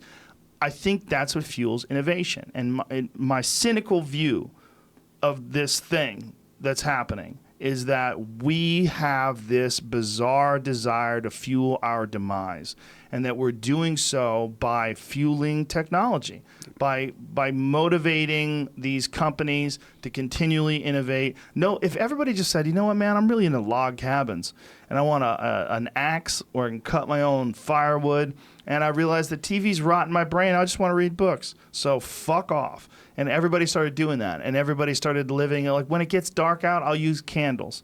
And you know what? I'm going to get my water from a well. And you know what? I'm going to do, and I like living better that way. If people started doing that, there would be no need for companies to continually make new computers, to make new phones, to make new smartwatches, or whatever the fuck they're making, to make cars that can drive themselves.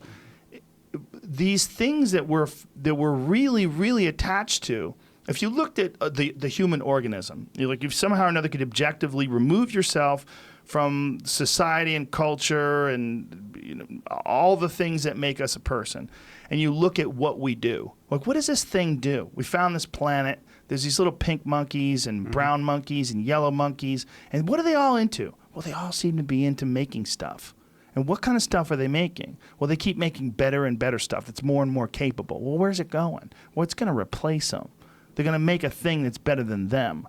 They're engineering these things slowly but surely to do all the things they do, but do them better. Yeah, and it's a fascinating theory. I mean, it's not a theory. It's a instructive way to think about intelligence in life. Period. So if you step back, look across human history, right, and look at Earth as an organism, like what is this thing doing? The thing is, I think at in terms of scale and in terms of time, you can look that way at so many things. Like, isn't there billions or trillions of organisms on our skin right now? Mm-hmm. Both of us that have little civilizations, right? They have a different mechanism by which they operate and interact. But for us to say that we're intelligent and those organisms are not is a very narrow-sighted view. So they are operating under some force of nature that Darwin has worked on trying to understand some small elements of. This is evolutionary theory, but there's other more interesting forces at play that we don't understand. Sure. And there's some kind of force. It could be a fundamental force of physics that Einstein never got a chance to discover, is our desire for an iPhone update. Some fundamental force of nature, somehow gravity and the strong force and these things described by physics add up to this drive for new things, for creation, and the fact that we die, the fact that we're mortal, the fact that what desires are built into us, whether it's sexual or intellectual or whatever drives us apes, like somehow that all combines to this progress and towards what it is a compelling way to think that if an alien species did visit Earth, I think they would probably see the smartphone situation. They see how many little lights are on and how us apes are looking at them. It's possible, I think some people have said, that they would think the overlords are the phones, not the people. Mm-hmm.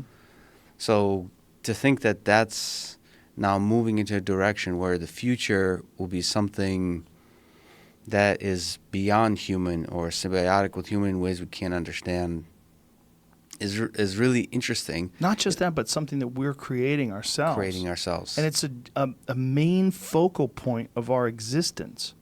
That's our purpose. Yeah. I mean, if you think about a main focal point, if you think about the average person, what they do, there's a great percentage of our population that has jobs where they work, and one of the ways that they placate themselves doing these things that they don't really enjoy doing is earning money for objects. Right. They want a new car. They want a new house. They want a bigger TV. They want a this or a that. And the way they motivate themselves to keep showing up at this shitty job is to think, if I just put in 3 more months, I can get that Mercedes. If I just do this or that, or I can finance this new Pixel 3. Ooh. Yeah, and it's interesting because it's sort of politicians, what's the American dream?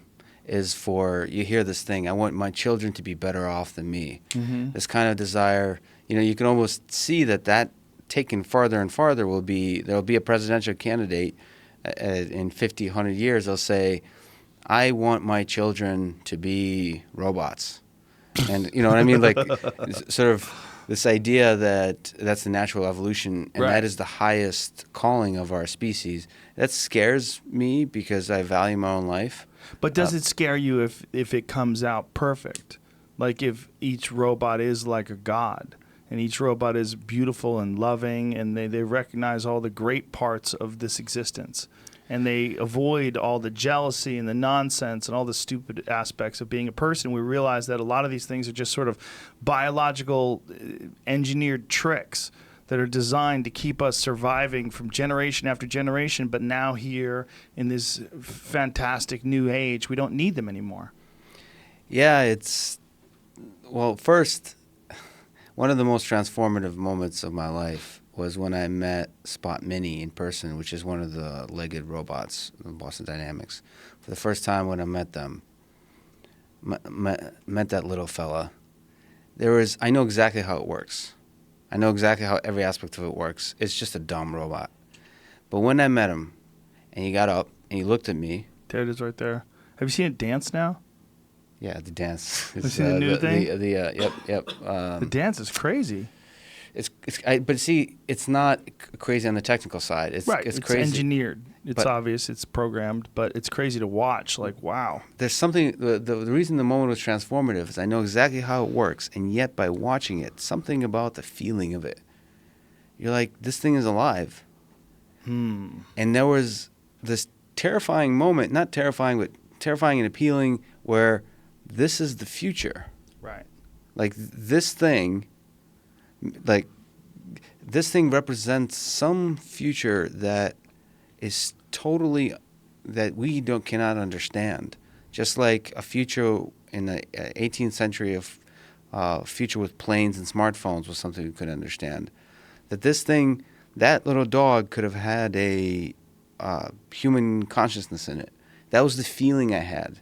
And I know exactly how it works. There's nothing close to the intelligence, but it just gives you this picture of what the possibilities are of these living creatures. And I think that's what people feel when they see Boston Dynamics. Look how awesome this thing running around is. They don't care about the technicalities and how far away we are. They see it. Look, this thing is pretty human. And the possibilities of human-like things that supersede humans and can evolve and learn quickly, exponentially fast, is this terrifying frontier that that really makes us think, as it did for me. Maybe terrifying is a weird word, because when I look at it and I'm not irrational, and I look at there's videos that show the progression of Boston Dynamics robots from several years ago to today, what they're capable of, and it is a fascinating thing, because you're watching all the hard work of these engineers and all these people that have designed these systems and have figured out all of these problems that these things encounter, and they've come up with solutions, and they continue to innovate, and they're constantly doing it, and you're seeing this and you're like, wow, what are we going to see in a year? What am I going to see in 3 years? What am I going to see in 5 years? It's absolutely fascinating, because if you extrapolate and you just keep going, boy, you go 15, 20, 30, 50, 100 years from now, you have Ex Machina. You have Ex Machina, and at least in our imagination. And the problem is there'll be so many other things that are super exciting and interesting. Sure, but that doesn't mean it's not crazy. I mean, there's many other things you could focus on also that are also going to be bizarre and crazy. Sure, but what about it? Just it. It's going somewhere. That fucker is getting better. The parkour one is bananas. You see it hopping from box to box and left to right and leaping up in the air, and you're like, whoa. That thing doesn't have any wires on it. It's not connected to anything. It's just jumping from box to box. Like, if that thing had a machine gun and it was running across a hill at you, you'd be like, oh, fuck, how long does its battery last? How many bullets does it have? Let me just say that I would pick Tim Kennedy over that dog for the next 50 years. 50? Yeah. Man. So I'm a big Tim Kennedy fan. But I'm talking about the well, but he'll probably have some robotic additions to his body to improve the. Well, then is he Tim Kennedy anymore? If the brain is Tim Kennedy, then he's still Tim Kennedy. That's the way we think about it. But there is huge concern about the UN is meeting about this as autonomous weapons. It's allowing AI to make decisions about who lives and who dies is really concerning in the short term. It's not about a robotic dog with a shotgun running around. It's more about our military wanting to make destruction as efficient as possible, minimizing human life. And drones. Drones. There's something really uncomfortable to me about drones in how, compare with Dan Carlin Hardcore History with Genghis Khan. There's something impersonal about what drones are doing, where it moves you away from the actual destruction that you're achieving, where I worry that our ability to encode the ethics into these systems will go wrong in ways we don't expect. Right. And so, I mean, folks at the UN talk about, well, you have these automated drones that drop bombs over a particular area. So the bigger and bigger the area is over which you allow an artificial intelligence system to make a decision to drop the bombs, the weirder and weirder it gets. There's some line. Now, presumably if there's like 3 tanks that you would like to destroy with a drone, it's okay for an AI system to say, I would like to destroy those 3. Like, I'll handle everything. Just give me the 3 tanks. But now this makes me uncomfortable as well, because I think I'm opposed to most wars. But it's just military is military, and they try to get the job done. Now, what if we now expand that to 10, 20, 100 tanks, where you now let an AI system drop bombs all over very large areas? How can that go wrong? And that's terrifying, and there's practical engineering solutions to that, oversight. And that's something that engineers sit down. There's an engineering ethic where you encode and you have meetings of how do we make this safe. That's what you worry about. The thing that keeps me up at night is the 40,000 people that die every year in auto crashes. Like, I worry about not. You have to understand, like, I worry about the future of AGI taking over, but that's not as large a AGI? AGI, artificial general intelligence. That's kind of the term that people have been using for this. But maybe because I'm in it, I worry more about the 40,000 people that die in the United States and the 1.2 million that die every year from auto crashes. There's something that is more real to me about the death that's happening now that could be helped. And that's the fight. But of course, if this threat becomes real, then that's that's a serious threat to humankind, and that's something that should be thought about. I just worry I worry also about the AI winter. So I mentioned there's been 2 winters in the 70s and the 80s to 90s when funding completely dried up, but more importantly, just people stopped getting into artificial intelligence and became cynical about its possibilities because there was a hype cycle where everyone was really excited about the possibilities of AI. And then they realized, 5-10 years into the development, that we didn't actually achieve anything. It was just too far off. Too far off. Same as it was for virtual reality. For the longest time, virtual reality was something that was discussed, like even in the 80s and the 90s, but it just died off. Nobody even thought about it.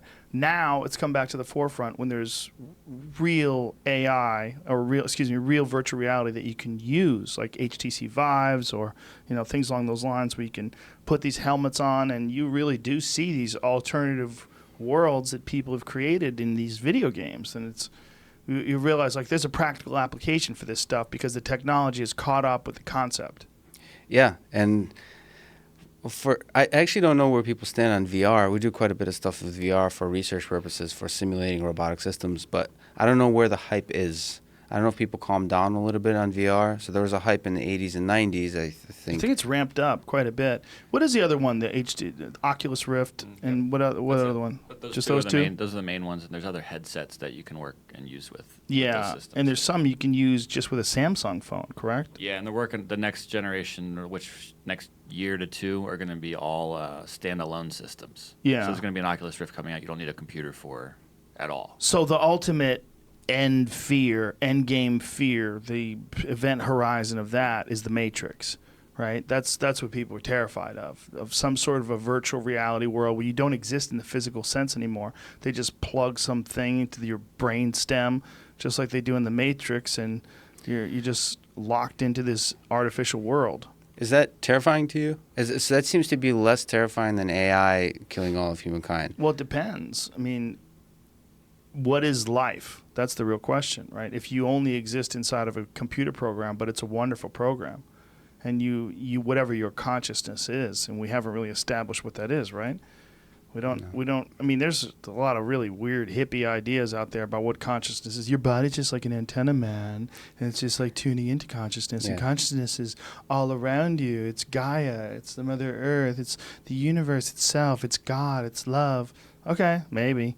I don't know, but if you could take that, whatever the fuck it is, and send it in a cell phone to New Zealand, is that where your consciousness is now? Because if we figure out what consciousness is and get it to the point where we can turn it into a program or duplicate it, I mean, that sounds so far away. But if you went up to someone from 1820 and said, hey, man, one day I'm going to take a picture of my dick and I'm going to send it to this girl. She's going to get it on her phone. They'd be like, what the fuck are you talking about? Yeah. A photo? What do you mean?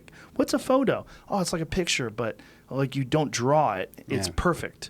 It looks exactly like that. It's in HD, and I'm going to make a video of me taking a shit, and I'm going to send it to everyone. They're like, what the fuck is that? That's not even possible. Get out of here. That is essentially you're capturing time. You're capturing moments in time in a very, not a very crude sense, but a crude sense in terms of comparing it to the actual world in the moment where it's happening. Like here, you and I are having this conversation. We're having it in front of this wooden desk. There's paper in front of you. To you and I, we have access to all the textures, the sounds. We can feel the air conditioning. We can look up. We can see the ceiling. We got the whole thing in front of us because we're really here. Yeah. But to many people that are watching this on YouTube right now, they're getting a minimized, crude version of this that's similar. But it feels real. It feels pretty real. It's pretty close. So I mean, I've listened to your podcast for a while. You usually have, so when I listen to your podcast, it feels like I'm sitting in with friends listening to a conversation. So it's not as intense as, for example, Dan Carlin's Hardcore History, right, where the guy's like talking to me about the darkest aspects of human nature. His show's so good, I don't think you can call it a podcast. Yeah, it's not it's an experience. So Yeah. you're there. I was hanging out with him and Genghis Khan. and World War One, World War Two. Yeah. Painfotainment is an episode he had where he talks very dark ideas about our human nature and desiring the observation of the torture and suffering of others. There's something really appealing to us. He has this whole episode how throughout history we liked watching people die. Mm-hmm. And there's something really dark. You're saying that if somebody streamed something like that now, it would probably get hundreds of millions of views. Yeah, And probably would. And we're protecting ourselves from our own nature because we understand the destructive aspects of it. That's why YouTube would pull something like that. Right. If you tied a person in between two trucks and pulled them apart and put that on YouTube, it would get millions of hits. But YouTube would pull it because we've decided as a society collectively that those kind of images are gruesome and terrible for us. But nevertheless, that experience of listening to his podcast/show, it feels real, just like VR for me. There's really strongly real aspects to it, where I'm not sure that if the VR technology gets much better, to where if you had a choice between, do you want to live your life in VR? You're going to die just like you would in real life, meaning your body will die. You're just going to hook up yourself to a machine like it's a deprivation tank, and just all you are is in VR, and you're going to live in that world. Which life would you choose? Would you choose a life in VR, or would you choose a real life? That was the guy's decision in The Matrix, right? The guy decided in The Matrix he wanted to be a special person in The Matrix. He was eating that steak, talking to the guys, and he decided he was going to give up. Remember that? Yep. Yeah. So what decision would you make? I mean, what is reality if it's not what you're experiencing? Right. If you're experiencing something, but it's not tactile in the sense like you can't drag it somewhere and put it on a scale and take a ruler to it and measure it, but in the moment of being there, it seems like it is. What is missing? What is missing? Well, it's not real. Well, what is real then? What is real? Well, that's the ultimate question in terms of, like, are we living in a simulation? That's one of the things that Elon brought up when I was talking to him. Mm-hmm. And this is one thing that people have struggled with. If we are one day going to come up with an artificial reality that's indiscernible from reality in terms of emotions, in terms of experiences, feel, touch, smell, all of the sensory input that you get from the regular world, if that's inevitable, if one day we do come up with that, how are we to discern whether or not we have already created that and we're stuck in it right now? That we can't, and there's a lot of philosophical arguments for that, but it gets at the nature of reality. It's fascinating because we're totally clueless about what it means to be real. What it means to exist. To exist. So consciousness for us, it's incredible. You could look at your own hand. I'm pretty sure I'm on the Joe Rogan Experience podcast. I'm pretty sure this is not real. I'm imagining all of it. There's a knife in front of me. It's surreal, and I have no proof that it's not fake. And those kinds of things actually come into play with the way we think about artificial intelligence too. What is intelligence? Right. It seems like we're easily impressed by algorithms and robots we create that appear to have intelligence, but we still don't know what is intelligent and how close those things are to us. And we think that ourselves as this biological entity that can think and talk and cry and laugh, that we are somehow or another more important than some sort of silicone-based thing that we create that does everything that we do but far better. Yeah, I think if I were to take a civil rights stand, I hope I'm young. I'll one day run for president on this platform, by the way, that defending the rights, well, I can't because I'm Russian, but maybe they'll change the rules, robots will have rights. And robots' lives matter. And I actually believe that we're going to have to start struggling with the idea of how we interact with robots. I've seen too often the abuse of robots, and not just the Boston Dynamics, but literally people, you leave them alone with the robot, the dark nature of the dark aspects of human nature comes out, and it's worrying to me. I would like a robot that spars but only Right. can move at like 50% of what I can move at, so I could fuck it up. Yeah. You'd be able to practice like really well. Yeah. Like you would develop like some awesome like sparring instincts Yeah, with that robot, but there would still be consequences. Like if you did fuck up and you got lazy and the leg kicked you and you didn't check it, it would hurt. I would love to see like a live stream of that session because there's so many ways. I practiced on a dummy. There is aspects to a dummy that's helpful. Yeah, in terms of the positioning and where your stance is and technique. Yeah, there's something to it. I can certainly see that going wrong in ways where a robot might not respect you tapping. Yeah, or a robot decides to beat you to death. It's tired of you fucking it up every day. And one day you get tired, or what if you sprain your ankle and it gets on top of you and mounts you and just starts blasting you in the face? Yeah, just a heel hook or something. Right. And you'd have to be able to say, stop. Well, then, no, you're going to have to use your martial art to defend yourself. Yeah, right. Because if you make it too easy for the robot to just stop anytime, then you're not really going to learn. Like one of the consequences of training, if you're out of shape, is if you get tired, people fuck you up. And that's incentive for you to not get tired. Like there was so many times that I would be in the gym, like doing strength and conditioning, and I'd think about moments where I got tapped, where guys caught me in something and I was exhausted and I couldn't get out of the triangle. I'm like, shit. And I just fucking, I just really push on the treadmill or, push on the, Airdyne bike or whatever it was that I was doing, thinking about those moments of getting tired. Yeah, those moments. That's what I think about when I do like sprints and stuff. Yeah. Was the feeling of competition, those nerves of stepping in there. And just it's really hard to do that kind of visualization, but it builds. It's effective though, and the feeling of consequences to you not having any energy, so you have to muster up the energy because if you don't, you're going to get fucked up, or something bad's going to happen to someone you care about, or something's going to happen to the world. Maybe you're a superhero. You're saving the world from the robots. That's right. But to go back to what we were talking about, I'm Yeah. sorry to interrupt you, but just to bring this all back around, what is this life, and what is consciousness, and what is this experience? And if you can replicate this experience in a way that's indiscernible, will you choose to do that? Like if someone says to you, hey, Lex, you don't have much time left, but we have an option. We have an option, and we can take your consciousness as you know it right now, put it into this program. You will have no idea that this has happened. You're going to close your eyes. You're going to wake up. You're going to be in the most beautiful green field. There's going to be naked women everywhere, feasts everywhere you go. It's going to be just picnic tables filled with the most glorious food. You're going to drive around a Ferrari every day and fly around in a plane. You're never going to die.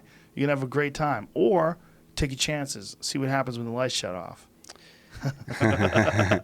Well, first of all, I'm a simple man. I don't need multiple women. One is good. I'm romantic in that That's way. what you say, but that's in this world. This world, you've got incentive to not be greedy. In this other world where you can breathe underwater and fly through the air and you know. No, I believe that scarcity is the fundamental ingredient of happiness. So if you give me 72 virgins or whatever it is, and you just keep one slut. Not a slut. She a requirement. Somebody intelligent and interesting Who enjoys sexual intercourse. Well, not just enjoys sexual Likes intercourse. you.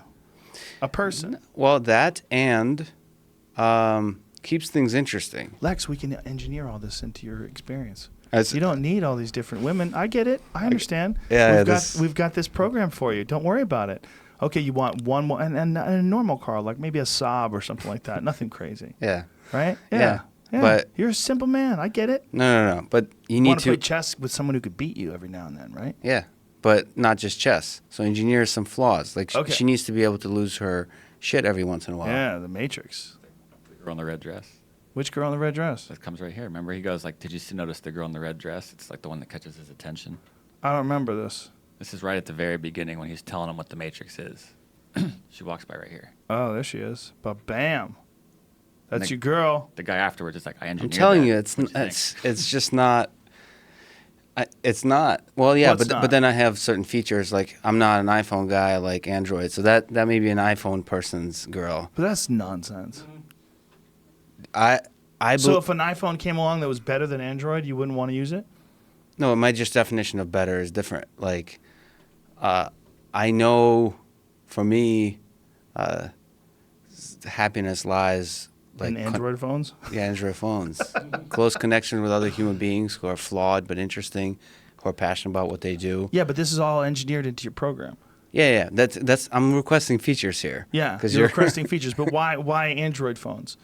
Is that like I'm a Republican? Well, I'm a Democrat. No. I like Androids. I like iPhones. Is that what you're doing? You getting tribal? No, I'm with your not getting tribal. electronics? Totally not tribal. I was just representing. If I figured the girl in the red dress just seems like an iPhone as a feature set. I imagine What? the kind of features I'm asking for. She's too hot. Yeah, and it seems like she's not interested in Dostoevsky. How would you know? That's What- so prejudiced of you. Just could be. because she's beautiful and she's got a That's true. tight-fitting dress. That's true. I don't know. That's How very dare unfair. you? That's How very dare unfair. you? You sexist son of a bitch. I'm sorry. Actually, that was totally. She probably likes Nietzsche and Dostoevsky and Camus and Hesse. She did her PhD in astrophysics, possibly. Yeah, no, that's. But we're talking about all the trappings. Look at that. Bam, I'll take her all day. iPhone, Android. I'll I'm take not her if involved she's in this I'll conversation. take her if she's a Windows phone. How about that? I don't give a fuck. Windows phone? Yeah. Oh, come on now. I'll take her if she's a Windows phone. I'll go with a flip phone from the fucking early 2000s. I'll take a Razr phone, a Motorola Razr phone with like 37 minutes of battery life. But we're talking about all the learned experiences and preferences that you've developed in your time here on this actual real Earth, or what we're assuming is the actual real Earth. But how are we? I mean, if you really are taking into account the possibility that one day something, someone, whether it's artificial intelligence figures it out or we figure it out, engineering a world, some sort of a simulation that is just as real as this world, like where it's impossible to discern. Not only is it impossible to discern, people choose not to discern anymore. Right. Because it's so, why bother? Why bother discerning? That's a fascinating concept to me, but I think that world, not to sound hippie or anything, but I think we live in a world that's pretty damn good. That is pretty good. So, but improving it with such fine ladies walking around is not necessarily a delta that's positive. Okay, but that's one aspect of the improvement. What about improving it in this new world? There's no drone attacks in Yemen that kill children. There's no murder. There's no rape. There's no sexual harassment. There's no racism. There's all the negative aspects of our current culture are engineered out. I think a lot of religions have struggled with this, and of course I would say I would want a world without that, but part of me thinks that our world is meaningful because of the suffering in the world. Right, that's a real problem, isn't it? Yeah. That is a fascinating concept that's almost impossible to ignore. Do you appreciate love because of all the hate? You know, like if you have a hard time finding a girlfriend and just no one's compatible and all I'm the single, by the relationships way. go bad. Oh, you look at holla, letting the ladies know. But if you do have a hard time connecting with someone, and then you finally do connect with someone after all those years of loneliness, and this person's perfectly compatible with you, how much more will you appreciate them than a guy like Dan Bilzerian, who's flying around in a private jet, banging tens all day long? You know? or maybe he's fucking drowning in his own sorrow. Maybe he's got too much prosperity. Maybe Yeah, and we have that with social networks too. The people that, I mean, you're pretty famous. The amount of love you get is huge. It might be because of the overflow of love. It might be difficult to appreciate more like genuine little moments of love. And it's not for me. No, I spent a lot of time thinking about that, and I also spent a lot of time thinking about how titanically bizarre my place in the world is. I mean, I think about it a lot, and I spent a lot of time being poor and being a loser. I mean, my childhood was not the best. I went through a lot of struggle when I was young that I cling to like a safety raft. You know, I don't ever think there's something special about me. And I try to let everybody know that anybody can do what I've done. You just have to just keep going. It's like 99% of this thing is just showing up and keep going. Keep improving, keep working at things, and keep going. Put the time in. But the interesting thing is, you haven't actually, a couple of days ago, went back to your first podcast and listened to it. You haven't really changed much. So the audio got a little better. But just like the genuine nature of the way you interact hasn't changed. And that's fascinating because, fame changes people. Well, I was already famous then. I just was in a different way. Yeah, I was famous. I was already famous from Fear Factor. I already had stand-up comedy specials. I'd already been on a sitcom. I wasn't as famous as I am now, but I understood what it is. I'm a big believer in adversity and struggle. I think they're very important for you. It's one of the reasons why I appreciate martial arts. It's one of the reasons why I've been drawn to it as a learning tool, not just as something where it's a puzzle that I'm fascinated to try to figure out how to get better at the puzzle. And martial arts is a really good example because you're never really the best, especially when there's just so many people doing it. It's like you're always going to get beat by guys. And then I was never putting the kind of time into it as an adult outside of my Taekwondo competition. I was never really putting all day, every day into it like a lot of people that I would train would. And so I'd always get dominated by the really best guys. So there's a certain amount of humility that comes from that as well. But there's a struggle in that you're learning about yourself and your own limits. And the limits of the human mind and endurance and just not understanding all the various interactions of techniques and there's humility to that in that I've always described martial arts as a vehicle for developing your own human potential. But I think marathon running has similar aspects. I think when you figure out a way to keep pushing and push through the control of your mind and your desire and overcoming adversity. I think overcoming adversity is critical for the human. Because for humans, we have this set of reward systems that are designed to reward us for overcoming obstacles, for overcoming relationship struggles, for overcoming physical limitations. And those rewards are great, and they're some of the most amazing moments in life when you do overcome. And I think this is sort of engineered into the system. Mm-hmm. So for me, fame is almost like a cheat code. It's like you don't really want it. Don't dwell on that, man. Like that's like a free buffet. Like you don't, you want to go hunt your own food. You want to make your own fire. You want to cook it yourself and feel the satisfaction. You don't want people feeding you grapes while you lie down. What is the hardest thing? So you talk about challenge a lot. What's the hardest thing when have you been really humbled? Martial arts, for sure. The most humbling. Yeah, from the moment I started. I got really good at Taekwondo, but even then I'd still get the fuck beaten out of me by my friends. I got training partners, especially when you're tired and you're doing, you're rotating partners and guys are bigger than you. It's just humbling. Martial arts is very humbling. So I got to call you out on something. So you talk about education systems. Sometimes I've heard you say a little broken in high school and so on. I'm not really calling you out. I just want to talk about it because I think it's important. And as somebody who loves math, you talked, but your own journey was school didn't give you passion, value. Well, you can maybe talk to that, but for me, what I always, and maybe I'm sick in the head or something, but for me, math was exciting the way martial arts were exciting for you because it was really hard. I wanted to quit. And the idea with education I have that seems to be flawed nowadays a little bit is that we want to make education easier.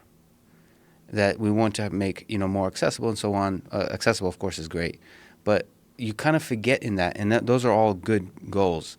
You forget in that it's supposed to be also hard. And like teachers, just the way you're a wrestling coach, if you like quit, you say, I can't do anymore, you come up with some kind of excuse. Your wrestling coach looks at you once and say, get your ass back on the mat. The same way I wish math teachers did. That when people say, it's almost like cool now to say, it's not, math sucks, math's not for me, or science sucks, this teacher is boring. I think there's room for some culture where it says, no, you're not. If you just put in the time and you struggle, then that opens up the universe to you. Like whether you become a Neil deGrasse Tyson or the next Fields Medal winner in mathematics. I would not argue with you for 1 second. I would also say that one of the more beautiful things about human beings is that we vary so much. And that one person who is just obsessed with playing the trombone, and to me, I don't give a fuck about trombones, but that's okay. Like, I can't be obsessed about everything. Some people love golf, and they just want to play it all day long. I've never played golf a day in my life, except miniature golf, and just fucking around. But that doesn't, it's not bad or good. And I think there's definitely some skills that you learn from mathematics that are hugely significant if you want to go into type of fields that you're involved in. For me, it's never been appealing. But it's not that it was just difficult. It's also that it just, for whatever reason, who I was at that time in that school with those teachers, having the life experience that I had, that was not what I was drawn to. But what I was drawn to was literature. I was drawn to reading. I was drawn to stories. I was drawn to possibilities and creativity. I was drawn to all those things. You were an artist a bit too, right? Yeah. I used to want to be a comic book illustrator. That was a big thing when I was young. I was really into comic books. I was really into traditional comic books and also a lot of the horror comics from the 1970s, the black and white, like creepy and eerie. Did you ever see those things?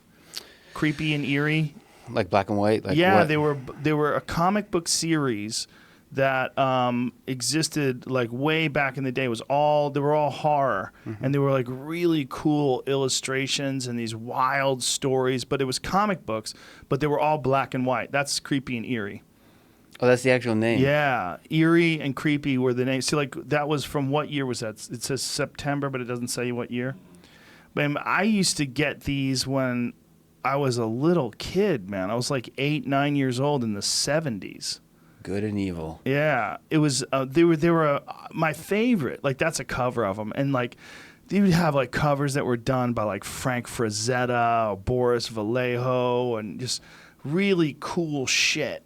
And I was fat. I loved those when I was little. I was always really into horror movies and really into like Like look at this werewolf one. That was one of my favorite ones. That was a crazy werewolf that was like all fours. Who's the hero usually? Superhero There's no or heroes. regular? Everybody dies in those. That's the beautiful Everybody thing about it. dies. Everybody gets fucked over.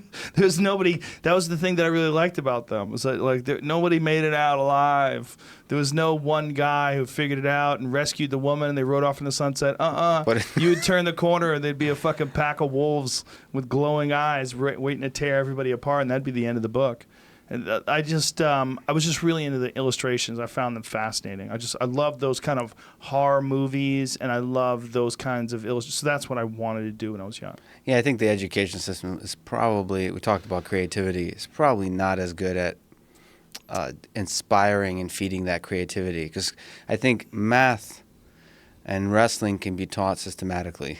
I think creativity is something, well, actually I know nothing about it.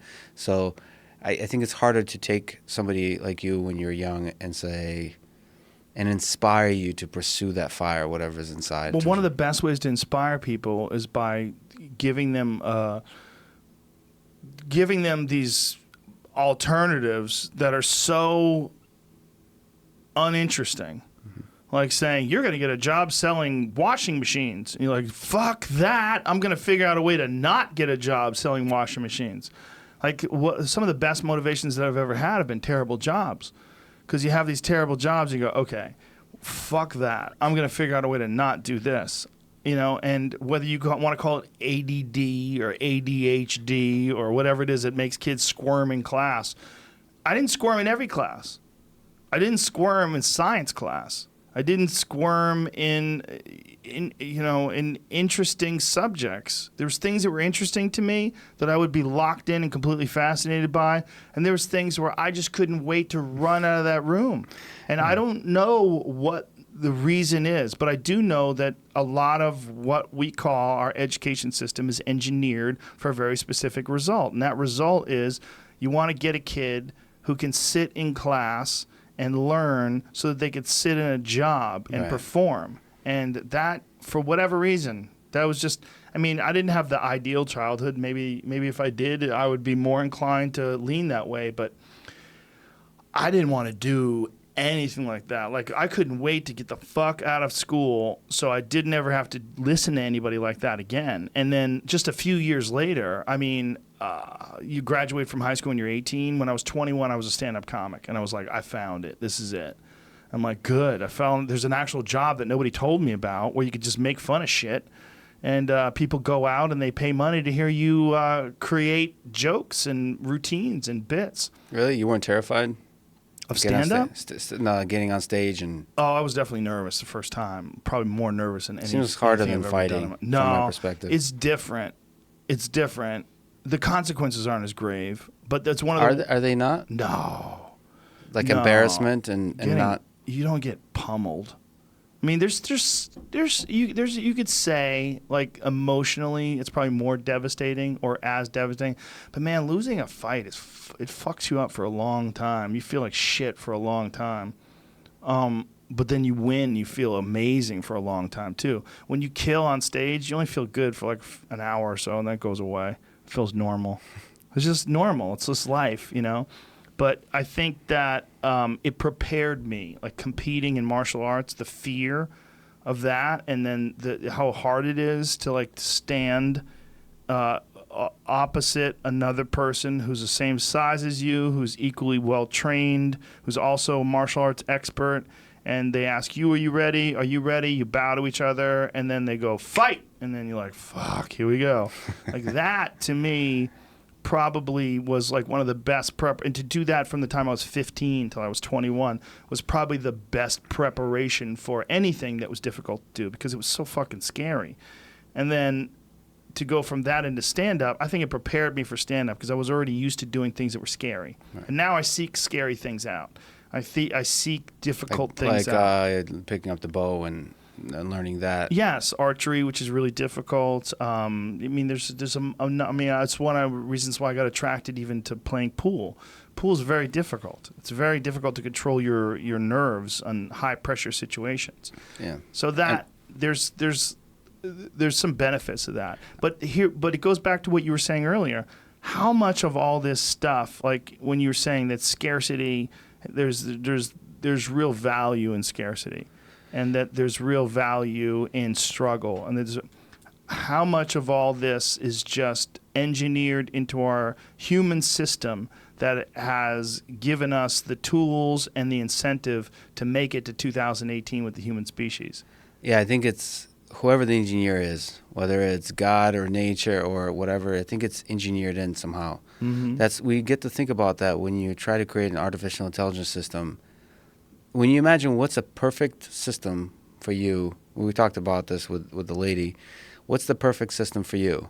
If you had to really put down on paper and engineer what's the experience of your life, well, you start to realize it actually looks a lot like your current life. So this is the problem that companies are facing, like Amazon, in trying to create Alexa.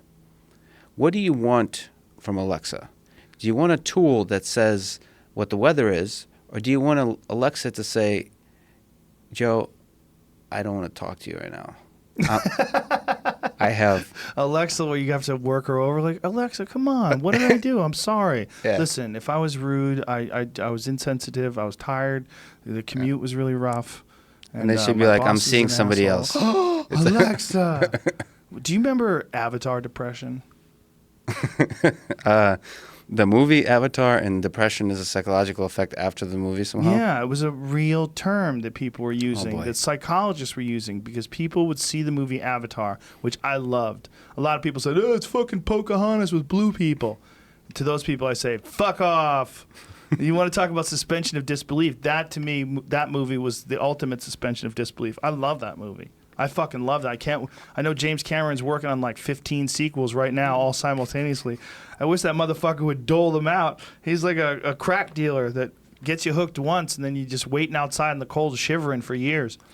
Avatar depression was a psychological term that psychologists were using to describe this mass influx of people that saw that movie and were so enthralled by the way the Na'vi lived in Pandorum that they came back to this stupid world. Didn't want to leave. They wanted to be like the blue guy in Avatar. And it also, there's a mechanism in that film where this regular person became a Na'vi. He became it through the Avatar. And then eventually that tree of life or whatever it was, they transferred his essence into this creation, this avatar, and he became one of them. He became one of them. He absorbed their culture.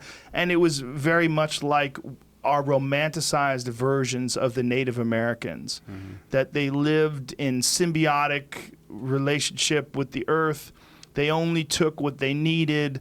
They had a spiritual connection to their food and to nature and to their existence was noble, and it was honorable, and it wasn't selfish, and it was powerful, and it was spiritual, and that we're missing these things. We're missing these things, and I think we are better at romanticizing them and craving them as opposed to living them.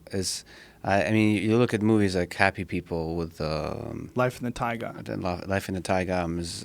Yeah. I mean, I'm Russian, so Werner Herzog's film. Yeah, amazing movie. Part of you wants to be like, well, I want to be out there in nature, focusing on simple survival, setting traps for animals, cooking some soup, a family around you, and just kind of focusing on the basics. And I'm the same way. Like I go out, hiking, and I go out in nature. I would love to pick up hunting, and I crave that. But if you just put me in the forest, I'll probably and be like, here, I'm taking your phone away, and you're staying here. That's it. You're never going to return to your Facebook and your Twitter and your robots. I don't know if I'll be so romantic about that notion anymore. I don't know either, but I think that's also the genie in the bottle discussion. I think that genie's been out of the bottle for so long that you'd be like, but what about my Facebook? What if I got some messages? Let me check my email real quick. No, we're in the forest. There's no Wi-Fi out here. No Wi-Fi ever? What the fuck? How do people get your porn? Like, there's no porn. No! That's another understudied, again, not an expert, but the impact of internet pornography on culture. Oh, yeah. I mean, it's significant and also ignored to a certain extent. And if not ignored, definitely purposefully left out of the conversation. Yeah, there's when I was a PhD student, a person from Google came to give a tech talk, and he opened by saying, 90% of you in the audience have this month Googled a pornographic term in our search engine. And it was really, it's a great opener because people were just all really uncomfortable. Yeah.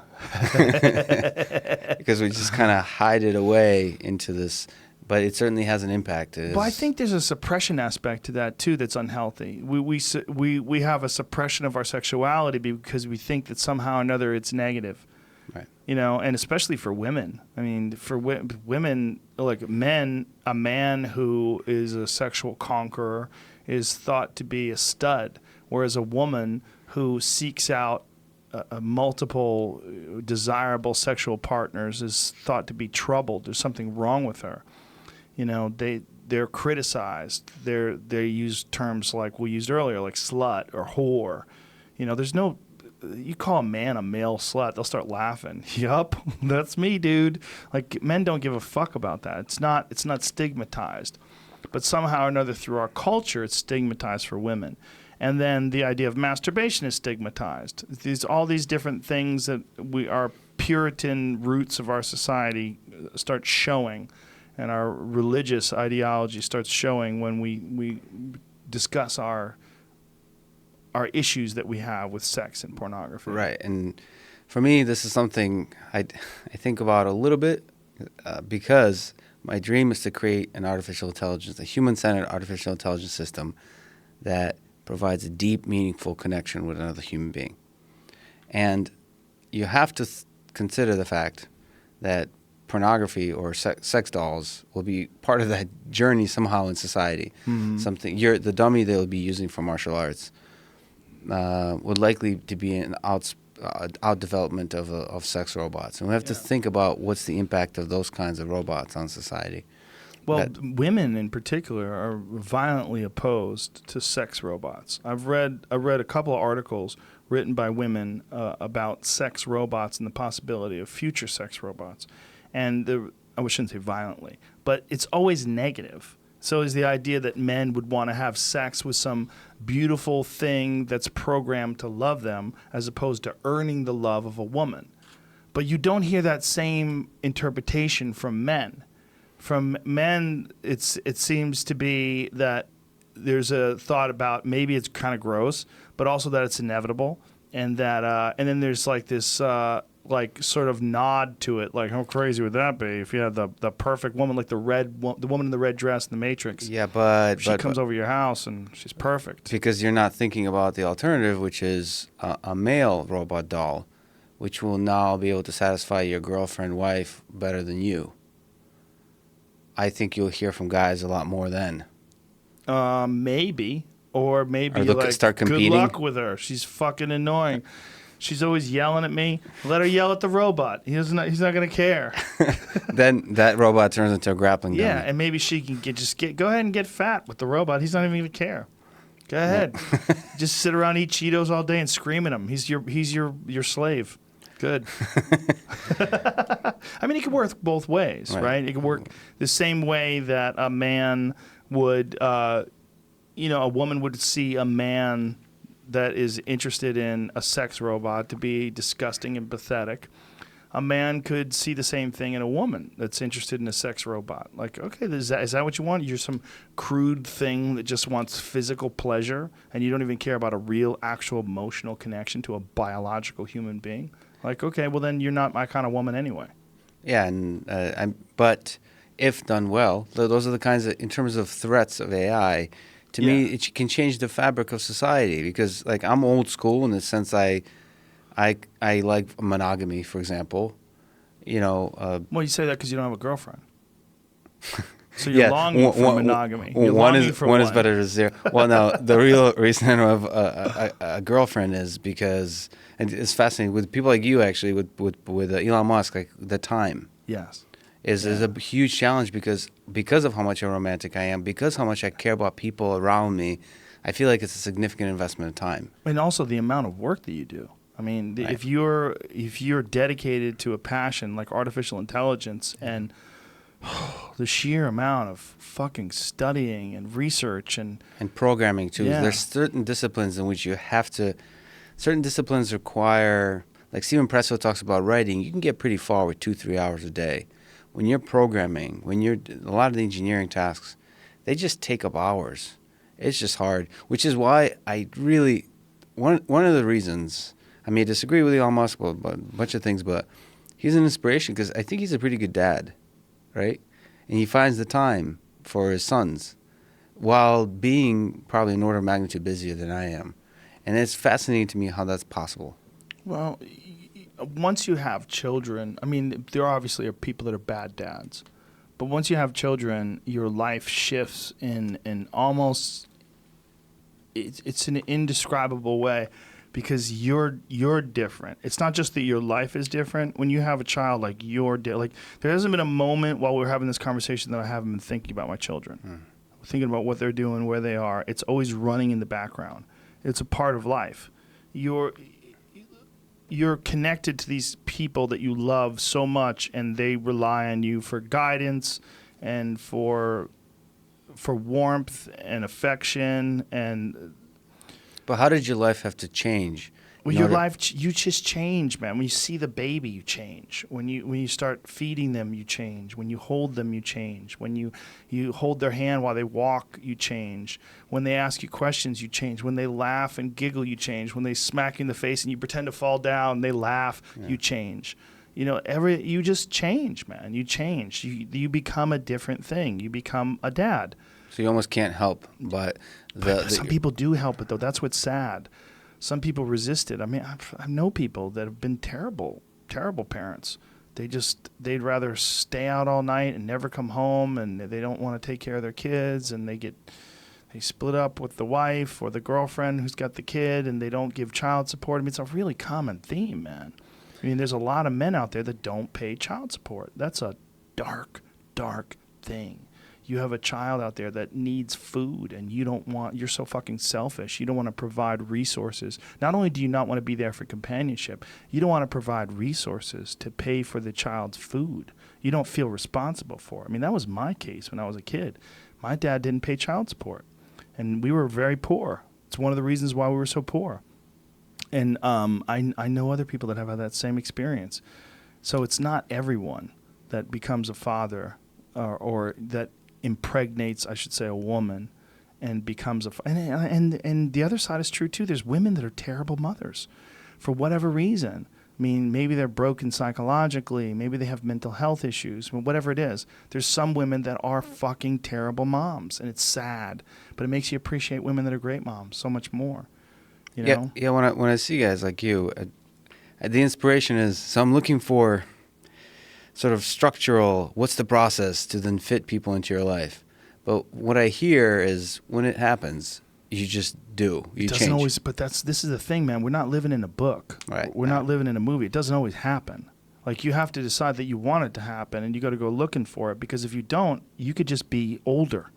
Right. And still alone. Time goes. There's a lot of my friends that have never had kids, and now they're in their 50s. I mean, comedians, right? You have Yes. to be on the road a lot. Not just on the road. You have to be obsessed with comedy. Right. Like, it's got to be something you're always writing new jokes, because you're always writing a new, especially if you put out a special, right? Like, I just did a Netflix special. It's out now, so I really have like a half-hour new material. That's it. And It's great, by the way. Strange Times. Thank you very It's much. the first special I've watched.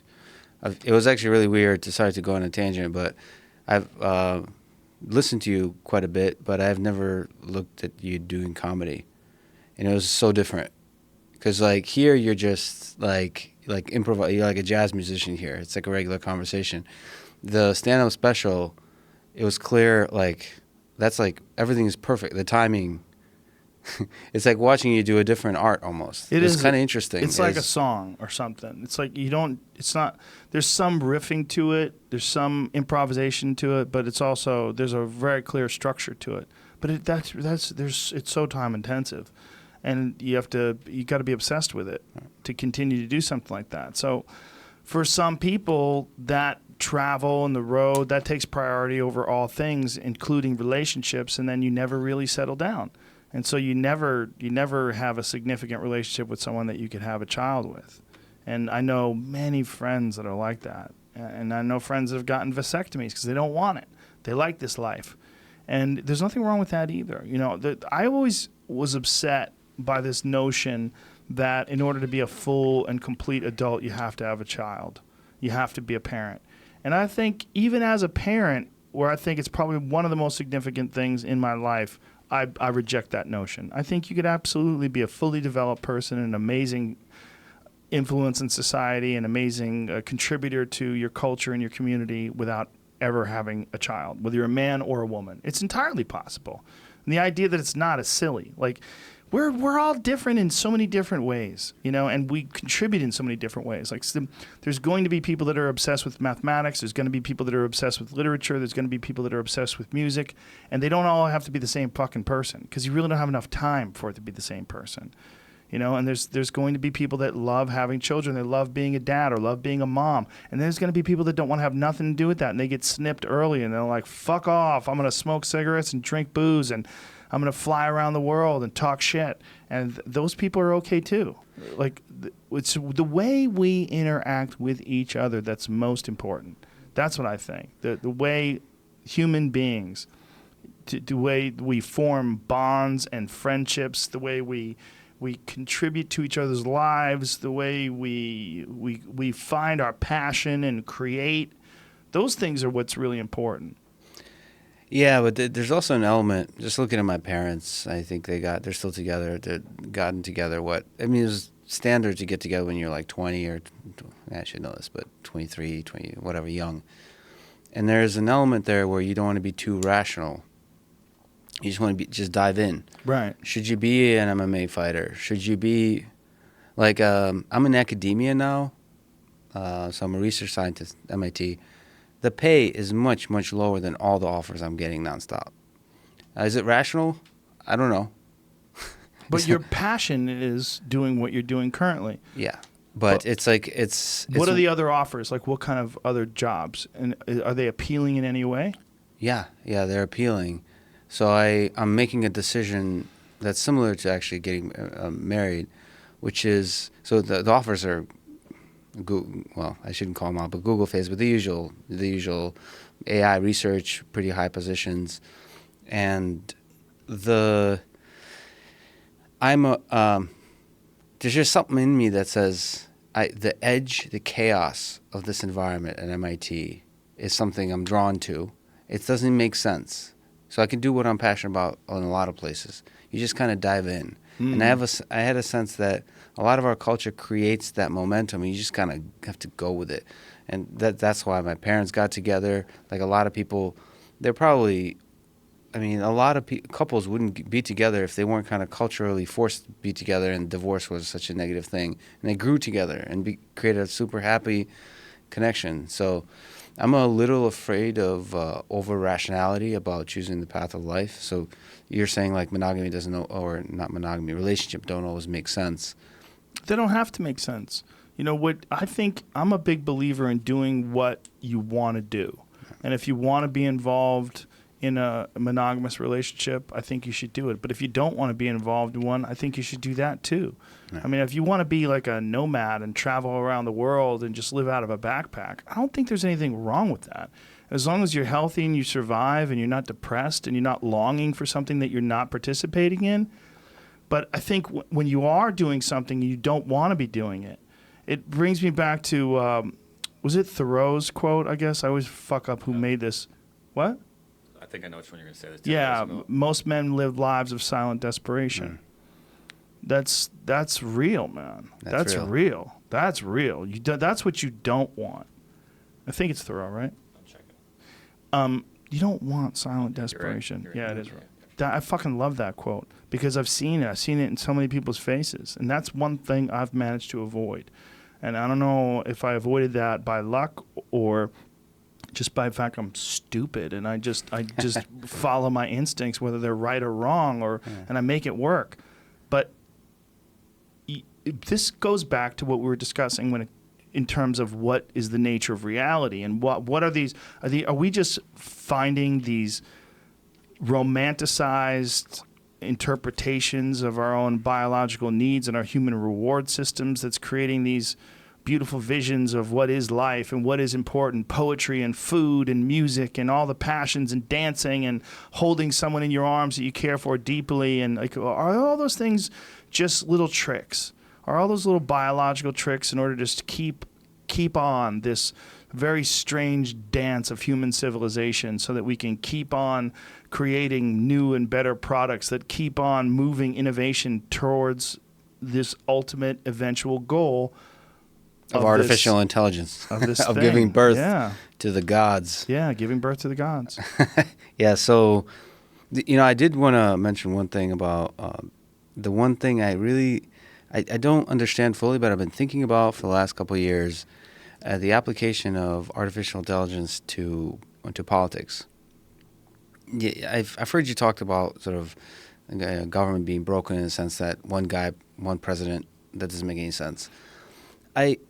So you get people get hundreds of millions of likes on their Facebook pictures and Instagram, and we're always voting with our fingers every single day. And yet for the election process, it seems that we're voting like once every 4 years. It feels like this new technology could bring about a world where the voice of the people can be heard on a daily basis, like where you could speak about the issues you care about, whether it's gun control and abortion, all these topics that are so hotly so debated. It feels like there needs to be an Instagram for our elections. I agree. Yeah. And I think there's room for that. I've been thinking about how to write a few papers of proposing different technologies. It just feels like the people that are playing politics are old school. The only problem with that is like the influencers, right? If you look at Instagram, I mean, should Nicki Minaj be able to decide how the world works because she's got the most followers? Should Kim Kardashian? Like, who's influencing things and why? And you have to deal with the fickle nature of human beings. And do we give enough patience towards the decisions of these so-called leaders that we're electing? Or do we just decide, fuck them, they're out, new person in? Because we have like a really short attention span when it comes to things, especially today. The news cycle is so quick. So the same process, so Instagram might be a bad example because, or Twitter, you start following Donald Trump and you start to sort of idolize these certain icons that do we necessarily want them to represent us. I was more thinking about the Amazon product reviews model, recommender systems, or Netflix, the movies you've watched, the Netflix learning enough about you to represent you in your next movie selection. So in the kind of movies, like what do you, like you, Joe Rogan, what are the kind of movies that you would like? The recommender systems, these are artificial intelligence systems, learn based on your Netflix selection that could be deeper understanding of who you are than you're even aware of. And I think there's that element, I'm not sure exactly, but there's that element of learning who you are. Like, do you think drugs should be legalized or not? Like, do you think immigration, should we let everybody in or keep everybody out? Should we, all these topics with the red and blue teams now have a hard answer. Of course you keep all the immigrants out, or of course you need to be more compassionate, of course. But for most people, it's really a gray area. And exploring that gray area the way you would explore the gray area of Netflix, what is the next movie you're watching? Do you want to watch Little Mermaid or Godfather 2? What that process of understanding who you are, it feels like that there's room for that in our Well, politics. the problem is, of course, that there's grave consequences to these decisions that you're going to make in terms of the way it affects the community, and you might not have any information that you're basing this on at all. You might be basing all these decisions on misinformation, propaganda, nonsense, advertising. You could be easily influenced. You might not have looked into it at all. You could be ignorant about the subject, and it might just appeal to certain dynamics that have been programmed into your brain because you grew up religious or you grew up an atheist. Or, you know, the real problem is whether or not people are educated about the consequences of what these decisions were going to lead it's information. to. Yeah, and then I think... I think there's going to be a time in our life where our ability to access information is many steps better than it is now with smartphones. I think we're going, like Elon Musk has some Neuralink thing that he's working on right now. He's being very vague about it. Increase the bandwidth of our human interaction with machines is what he's working on. Yeah. I'm very interested to see where this leads. But I think that we can assume that because something like the internet came along and because it's so accessible to you and I right now with your phone, just pick it up, say, "Hey Google, what the fuck is this?" And then you get the answer almost instantaneously. That's gonna change what a person is as that advances. And I think we're much more likely looking at some sort of a symbiotic connection between us and artificial intelligence and computer augmented access to information than we are looking at the rise of some artificial being that takes us over and fucks our girlfriend. Wow, yeah, that's the real existential threat. Yeah, I think so. That's, to me, is super exciting. The phone is a portal to this collective that we have, this collective consciousness, and it gives people a voice. I would say, if anyone's like me, you really know very little about the politicians you're voting for, or even the issues. Like global warming, I'm embarrassed to say, I know very little about. Like, if I'm actually being honest with myself, I've heard different like I know what I'm supposed to believe Right. as a scientist, but I actually know nothing about Concrete, right? and nothing concrete About about the process about itself. the environmental process and why is it so certain. It's scientists apparently completely agree. So as a scientist, I kind of take on faith oftentimes what the community agrees. In my own discipline, I question, but outside, I just kind of take on faith. And the same thing with gun control and so on. You just kind of say, which team am I on? And I'm just going to take that on.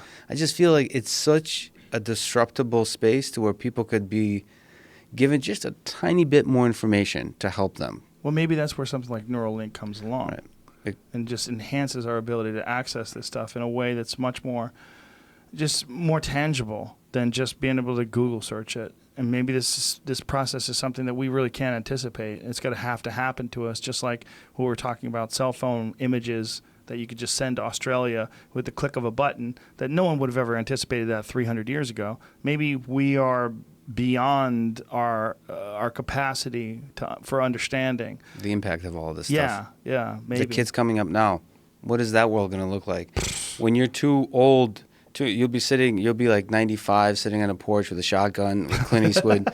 And what do those kids look like when they're 18 years old? Robots. Fucking X-ray vision, and they could read minds. Yeah, what is going to happen? You'd be saying robots are everywhere these days. Back in my day, we used to put robots in their place. Yeah, right. Like they were servants. I'd shut them off. Yeah, pull the sure. plug. And I'd now, go fuck your mom. now they want to go to the same school as us.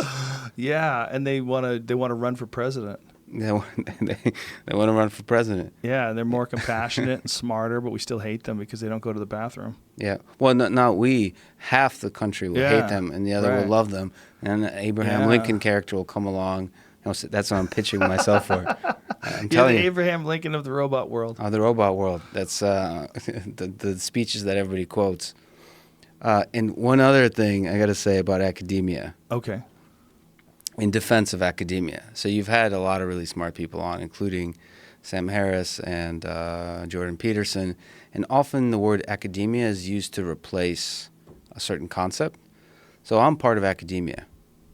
And most of academia is engineering, is biology, is medicine, is hard sciences. It's the humanities that are slippery. Exactly. And I think a subset of humanities that I know nothing about, and there's a subset I don't want to speak about. Gender studies. Say it.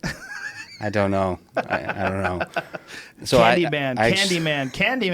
I actually live on Harvard campus. So I'm at MIT, but I live on Harvard campus, and it's there. Do they have apartments for you guys? How's that work? Yeah, they hand them out. I don't When care. you say live on the campus, what do you mean? Oh, sorry, like in the Harvard Square. Oh, Harvard Square in Cambridge. In Cambridge, yeah. Okay. Yeah. So I used to go to Catch a Rising Star when it existed. There used to be a great comedy club in Cambridge. There's a few good comedy clubs there, right? Well, there's a Chinese restaurant that has stand up there still. How does that work? Well, it's upstairs. There's like this a comedy club up there. Yeah. Do you ever, because you've done, I think your specials in Boston? Yes, I did at the Wilbur Theater. Have you ever considered just going back to Boston and doing like that Chinese restaurant? The Ding Ho? Yeah. That was before my time. When I came around, I started in 1988. The Ding Ho had already ended. But I got to be friends with guys like Lenny Clark and Tony V and all these people that told me about the Ding Ho and Kenny Rogerson, the comics that were, and Barry Crimmins, who just passed away, rest in peace. Who was really the godfather of that whole scene, and one of the major reasons why that scene was so that it had such really some rock solid morals and ethics when it came to the creation of material and standards. A lot of it was Barry Crimmins, because he was just that's just who he was as a person, But that was before my time. I came around like 4 years after that stuff. And so there was tons of comedy clubs. It was everywhere, but I just didn't get a chance to be around that Ding Ho scene. And you stayed in Boston for how many before you moved out here? I was in New York by the time I think I was in New York by 92. 91, 92. So I was in Boston for like 4 or 5 years doing stand-up. How'd you get from Boston to New York? My manager. Met my manager. I wanted to use this opportunity for you to talk About shit what? about Connecticut. Oh. People from Connecticut get so upset at me. It's become a running theme to talk shit about Connecticut here. I've heard you do it once. I just had a buddy who did a gig in Connecticut. He told me it was fucking horrible. I go, I told you, bitch. You should have listened to me. Don't book gigs in Connecticut. What the fuck's wrong with you? There's 49 other states. But Go to Alaska. It's great. You go back to Boston and do like small gigs? Sometimes, yeah. I'll do, Laugh Boston is a great club. I used to do Nick's Comedy Stop and all the other ones there, but I love the Wilbur. The Wilbur's a great place to perform. I love Boston. I would live there if it wasn't so fucking cold in the winter. But that's what keeps people like me out. Keeps the pussies away. Listen, we got to end this. We got to wrap it up. We've already done 3 hours. Holy Believe it shit! or not. Flies by. It did. It flew by. Can I say 2 things? Sure. So first, I gotta give a shout out to my shout out to a long time friend, Matt Harandi from Chicago. Has been there all along. He's a fan of the podcast, so he's probably listening. Him and his wife, Fadia, just had a beautiful baby girl. So I want to just send my love to him. And I told myself I'll end it this way. Okay. Let me end it the way Elon ended it. Love is the answer. Love is the answer. It probably is. Unless you're a robot. Bye. Unless you're a robot.